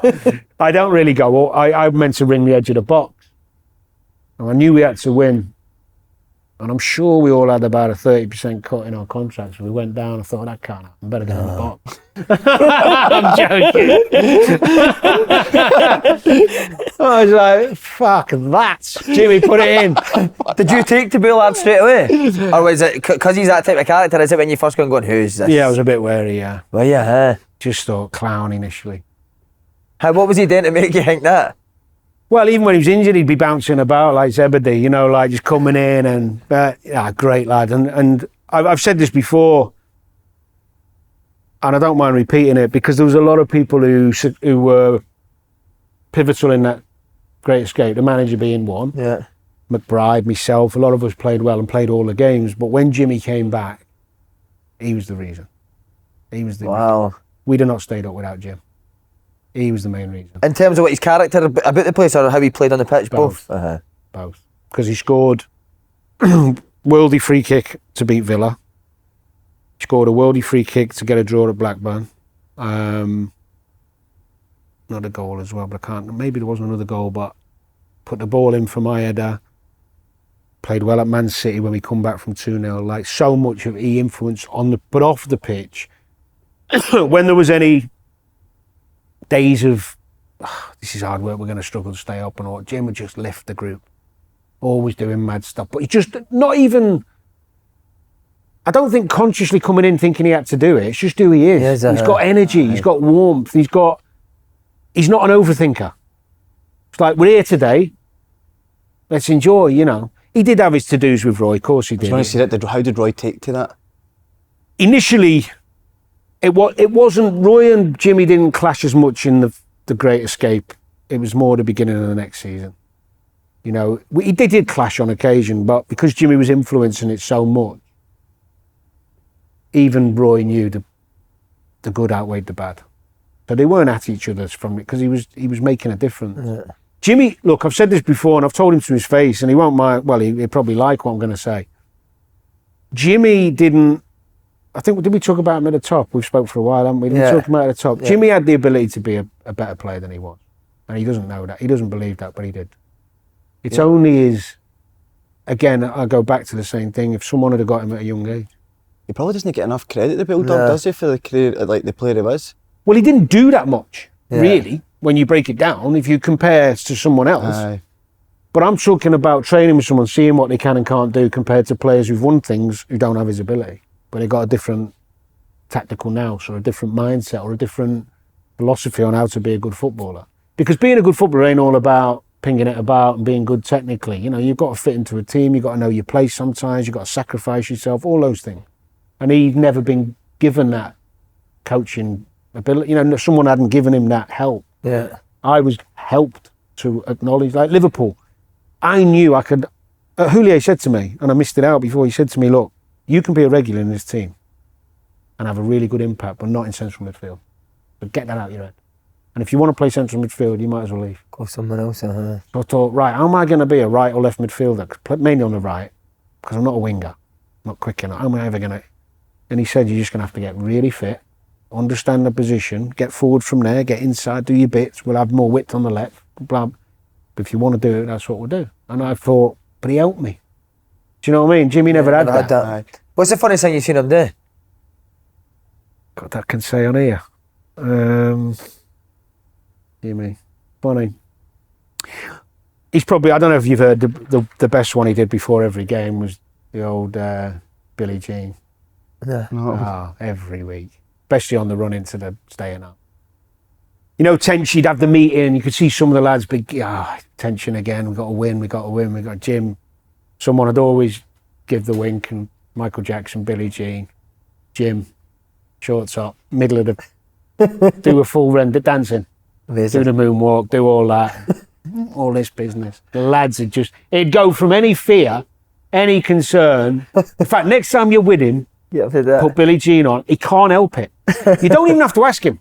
He just gets up and does it. Just put it on your phone and play it and see what he does. Yeah. Right. Don't even mention, just put it on. And you'll see him, he'll go. He will, I promise you, he'll be up. But there's so much with Jimmy. Did he tell you about the one where we were playing Blackburn? And I mean, you're gonna think I'm a prick here, right? He can't be on his own long in a room. You get your own room. You know, it wasn't sharing anymore. So we were away at Blackburn. And he's finished dinner and all that. Knew what was going door and thought it was him. The door would go, it was Jim. It's me Roy's home ec class, isn't it? Eh? So Jim, couldn't be on his own. He's coming, knocking on my door. He comes in. And I used to take my clippers to do my barnet because I was losing, you know. But I still wasn't fully bald then. I was still keeping a bit. And you know, you can't quite get it back yourself. I've asked Jim to do it. Oh, that's a mistake. So he took the thing off, zoom, you know, for shits and giggles. And I'm like, why have you done that, Jim? What, you took your full hair off? Big clump. So on the back here, I had this big clump, yeah? Like that. And I think the game was on the telly as well. So I said, you prick, you know, like, what are you doing? He's laughing his head up. So, oh, sorry, mate, blah, blah, blah. So he said, I'll be back in a minute. So he comes back with a black marker pen, like a black marker pen, coloured it in.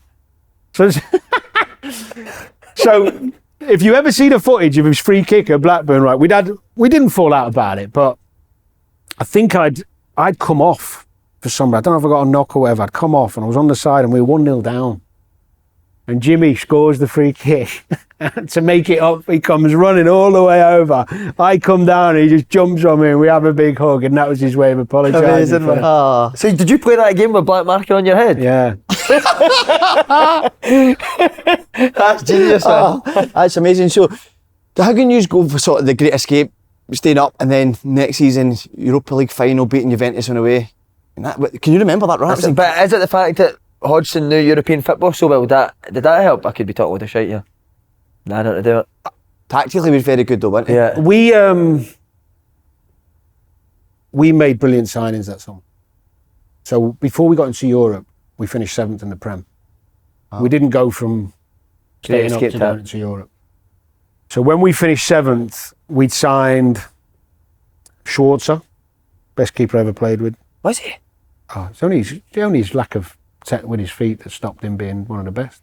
Everything else, he was incredible. We signed Schwarzer, we signed Gira, we signed Zamora, Andy Johnson. I'm missing one, maybe two others, but all Premier League experience and all good lads. Schwartz as a leader, Andy Johnson, proper. Up for it. Yeah. But also standards, got a bit about him. Gira the same. I think it was a year later we signed Duffers, to be fair. Duffers was brilliant as well. Damien Duff, what a player, man. What a lad. He's been on here, he's a hero, isn't he? What a lad. What a top lad. Anyway, yeah, so we made good signings. Dixon Aturu came in, underrated. Ended up, took Jimmy's place eventually in the middle of the park. My legs, basically. But better than people think. And they all come in with a mindset of togetherness, want to do well, not I want to get paid, because Fulham weren't the best payers anyway. All genuine lads coming to enjoy it. London, good venue, all that. And we just kicked on. We just kept hard to beat, enjoying what we were doing. Very difficult to play against at our place. Proper old school stadium as well, Craven Cottage, and I loved playing there. So we finished 7th, which is still the best ever finish. That's when I say we got in the Europa League. We had to come in early and do the qualifiers, so the lads were chewing at first. Because we were in like June. Late June. Yeah. And then we breezed through the qualifiers, started doing all right in the league again, made a couple more signings, Duffers and that. Did Chris Small, did you not sign Chris Small for non-league? Yeah. 20 grand and a bag of balls, apparently. Mate, and good lad, Chris. What was he? Was he raw at first? I remember his first training session where he come and he must have thought I'd try and put a marker down, tried to mark Bobby Zamora. Did he terrorise him? Bobby just rolled him, pinned him, but he learned quick, Chris. Zamora was a handful for you, wasn't he? When he wanted to be. Yeah. But Chris learned really quickly and ended up getting a great move and did well. And I was pleased because he's a great lad. Is he? Really good lad, really humble, really wanting to learn and listen and ask questions, and not many are like that. Yeah. Well, I didn't find. So the year we end up, it was a bit of free hit really, getting in Europe, because nobody expected us to do what we did. And as we the funniest one, we played Shakhtar won it the year before, and we played them in the first qualifying round after we got out of the group. And we got out of the group playing well, actually. We put some good teams in the group. Anyway, played Shakhtar. We didn't know much about them. They had Fernandinho, Willian, a lad called Jadson, a Brazilian, and number 10. Scherner, the Croatian captain. They had some play. They're always a good team in Europe, Shakhtar, weren't they? But I'd not seen Willian and Fernandinho before. They come to our place, right? We scored first couple of minutes, and then I don't think we kicked the ball again for the rest of the half. Wow. We went in 1-1, but they'd only had one chance. The lads were chewing like, we've got to get after them, they're taking the piss, blah, blah, blah. And Roy was like, they've had one shot. Relax. We'll grow into it, blah, blah, blah. We scored late on 2-1. I think Bobby got a worldie. Or Gira, can't remember. Went out there, scored early on a set play, and gone and beat them. And then we're like, maybe we can. Is that when you start to believe you can go all the way? Because in a cup, I think the lads, I believed it anyway, because I've seen it. I've seen if you're well organised, because that's what we were with Liverpool, Houllier. I told you about the Barcelona story. We did the same in Porto when they had Deco and that. We went there and got a draw with Liverpool. But with Fulham, we were strong defensively, and at home we could beat teams. But then we drew Juventus. The lads were like, well, that's all right. We're done. Who was the big players in that team, mate? The Juventus team at that time? Cannavaro, Trezeguet. Holy fuck. Oh my God. I don't know if Del Piero would finish then, but I got sent off in the last minute in Shakhtar. Oh no, you missed the game? Kicked some fella up the arse. I don't know why I did it. Honestly, it was pathetic. It's the worst red card I've ever had. Might as well just... And you missed the Juventus game because of it? Both. Oh, for fuck's sake, man. And the lads did brilliant. Well, I say brilliant. We lost 3-1 out there, and then obviously the famous one where we beat them 4-1. Amazing. The boys were amazing. Uh-huh. So well. And then Dempsey got that chip late on. And then when I actually thought when we won that game we were going to win it. I just thought it was meant to be. Yeah. You know, you just have a feeling. And then we beat the German champions Wolfsburg over 2, and then we beat Hamburg in the semi, another German side who'd done well, beat them over 2. We 1-0 down in the second leg at home, 1-2-1, and then we played. Mad thing was, come in after winning the semi in the dressing room, and the other semi's going on at Anfield. It's Liverpool Atletico, and I'm thinking, because I know what'll happen if we get Liverpool, they'll take over Hamburg, because Hamburg, who we beat in the semi, that's where the final was. Right. So I was thinking, please, Atletico beat them. Not really thinking, I didn't know much about Aguero and Forlan and all that then. Aguero. Yeah. So me, please, let's play them, not knowing how good they are. But I knew what I didn't. I thought we'd struggle against Liverpool because the lads would have an inferiority complex. Anyway, Atletico beat them, and all the way to the final, I thought it was meant to be. But they did it. To be fair, they did a bit of a job on us. They did their own work. They were clever.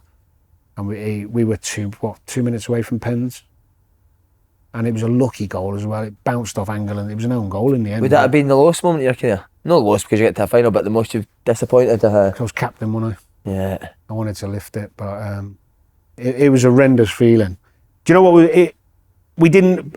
Bobby played injured. He was struggling like mad. He shouldn't have played. AJ was out. Didn't even have him as an option. Dempsey had a big cast on his arm and he come off the bench. So we were struggling for firepower, but so we couldn't go at them. Yeah. We didn't play that way anyway, but even if you wanted to, we didn't. We couldn't. We had to try and... But on the pitch at the end, that's as bad as I'd felt in my whole career. I had to put it in perspective because a lot of the lads I was playing with had never won anything.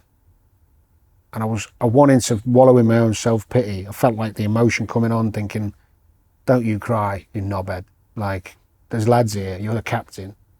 Some of these lads have never won anything.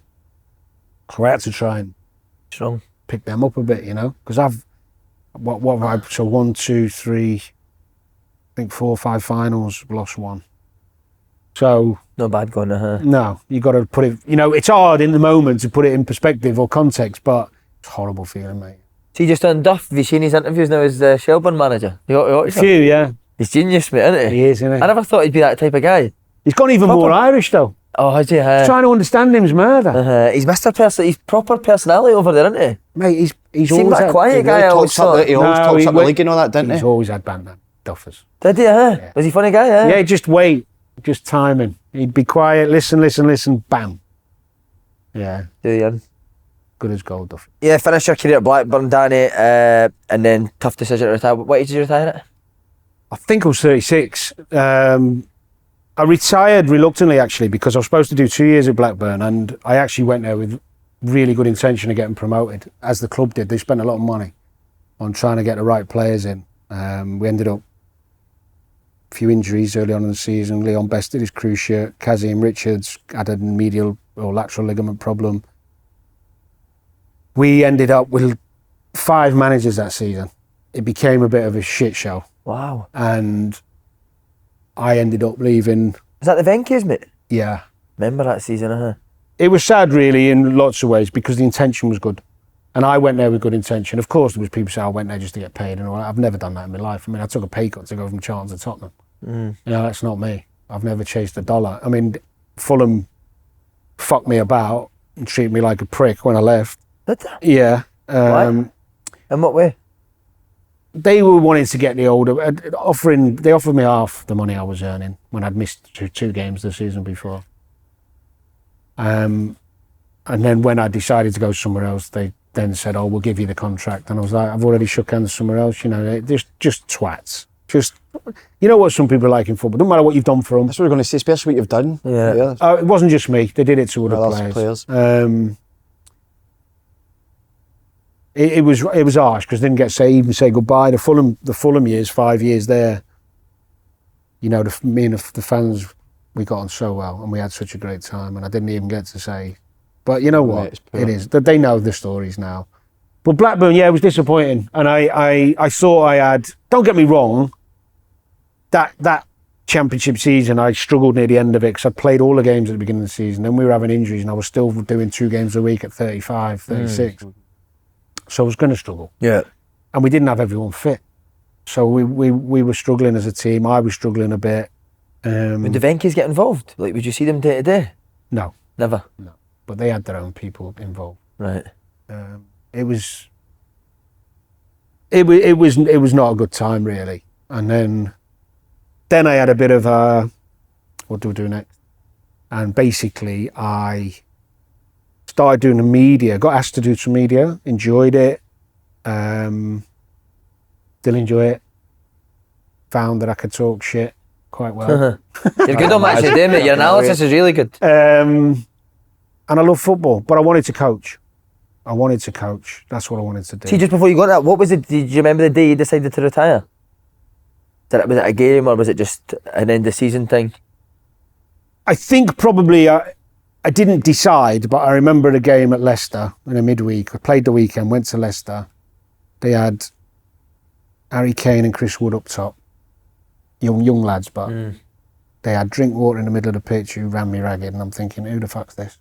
You know, you just think, I think I'm done. These are battering us. They beat us 3-0. I didn't get a kick. And that's just not me. Yeah. I think that was probably the one game where I walked off thinking, I'm done. Done with it. So. But I finished, and then the end of that season. But then when I decided to retire, I didn't do in the media. Well, and I started in the media. It was really a bit of fun. I wanted to coach, and so I did my badges. I'd already done my beard and my A, and nothing really came up that was, you know, particularly appealing. And I didn't feel like in a rush. And the only time I really nearly got back in was when Brendan changed the staff over at Liverpool, and I went to see him about one of the roles, and he... See, on that, when that role becomes available, do they contact you or do you contact them? No, they contacted me. So just a straight phone call for Brendan Rodgers? No, well, my agent. Right. Yeah. Yeah, and then Brendan. What was the connection there? Had you met Rodgers before, or was it just completely out of the blue?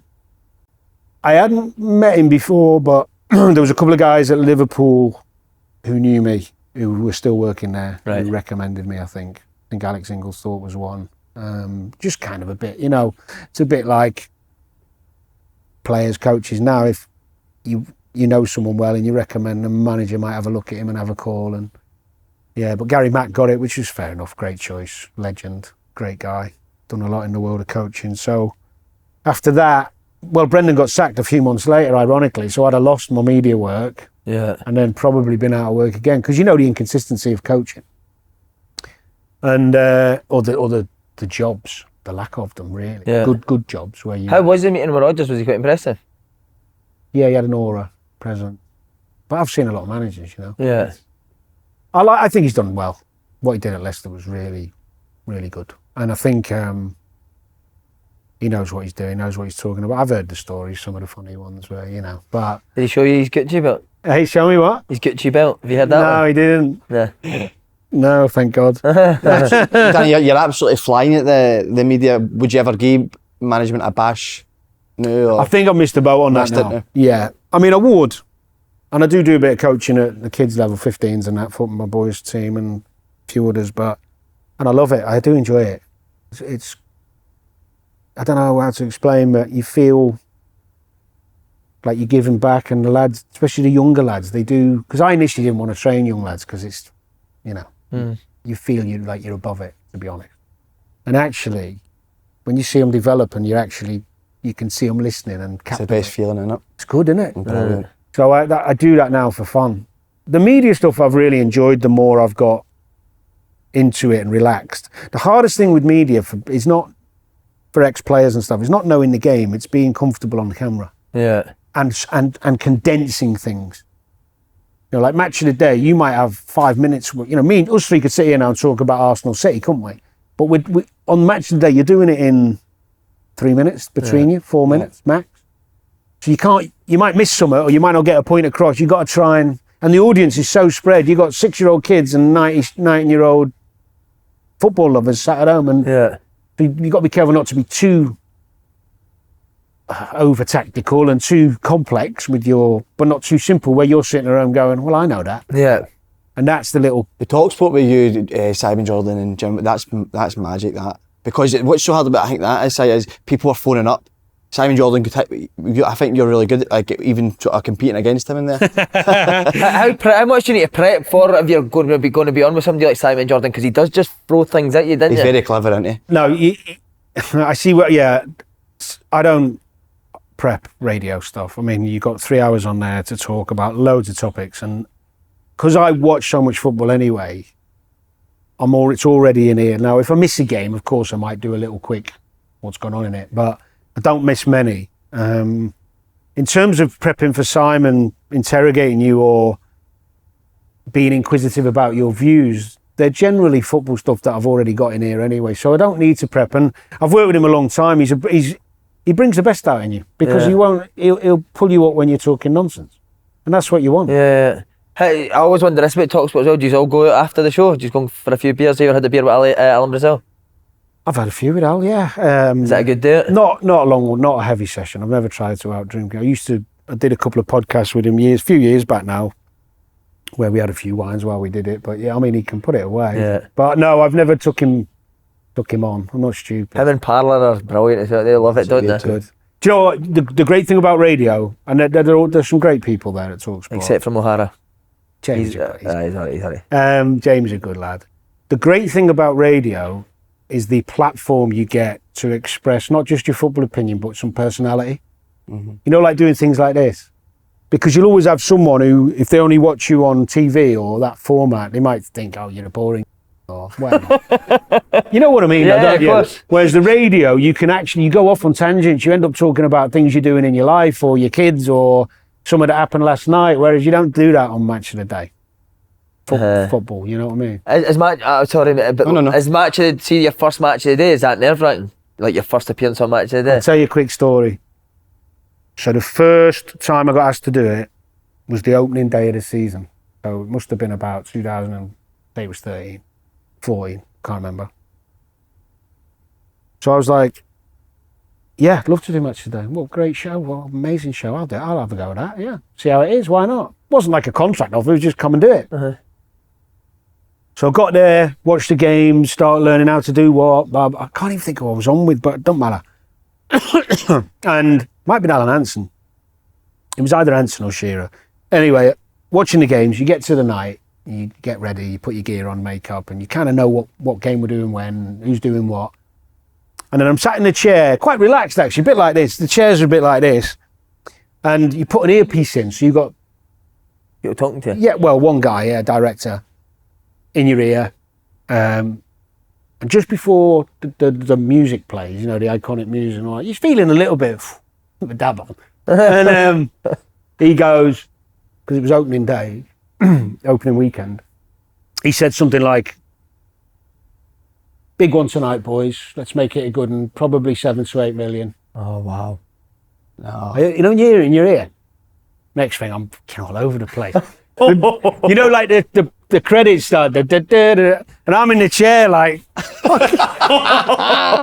arse is sweating, it's coming out of here, I've got a dab on here. And I think Gary said to me, you all right? And I was like, yeah, fine, yeah. And you just start, honestly. A panic up, I could imagine. It was that little, and you don't realise how iconic the show is. I'm so privileged to do it because I used to watch it, like we all. But everyone has a little bit of Match of the Day, you know? If you come in over Saturday and you've had a bevy, or even if you watch it Sunday mornings now. So you still get a little bit. I've done it, 10 years now. Who's your favourite person to do it with? Who's good to work with? Did Simon Jordan, anybody else you enjoy working with? I mean, I'm lucky. I work with some good ones. I mean, a Match of the Day, Al I've worked with the longest. He's brilliant. He's so easy. He's always supported me and been helpful. JJ, I obviously doesn't do it now for obvious reasons, but I played with him. He's a mate. So when you work with someone you've played with, that's easier. Yeah. Because you have more of a bounce. Just bounce, yeah. Micah's warm, infectious. He's got that wonderful, like, big laugh and always taking the piss out of you. So, at the B, but I mean, TalkSport's, I've done so many different shows with different people. They all have it. It's a bit, as I said to you before, it's a bit freer. Everyone can have a bit more of a laugh. But I don't dislike. You can't dislike the people you work with because they'd see it on air. Well, good point. But it's just 3 years this time. Amazing, mate. What a guy you've been. This has been incredible. How do you look back in your football career as a whole? Generally, the answer to that would always be quite proud. Well, really proud, because I did play at the top for a long time and I won some trophies and I played for the club I love. There is always a part of me that isn't satisfied enough because of the time when I left Liverpool when they won the Champions League, and I still think I should have... Like, you know when people say don't have regrets? Bullshit, why? You know. What do you mean? Of course I got regrets. If I was a wiser man and I knew, I'd have stayed. Because I trust myself more now. I look back and think I was better than some of those lads in the squad. Yeah. But it happened. That's the only niggle. The England thing, sorry, we didn't talk about. I was in the World Cup squad for 2002, and I played in the last warm-up friendly against South Korea, and then did my metatarsal the next day. Oh, how's that luck? I know, and do you know what? How lucky I am with injury. I've never had an operation in 20 years of playing. The longest injury I ever had was 7 weeks out. That one, World Cup. Was that the one Brazil beat England? And yeah, and get this. I mean, I was playing tucked in on the right, tucked in on the left, whatever. I actually played central in that last. But Trevor Sinclair, who'd been in, he'd gone. He'd been one of the ones who, you cut.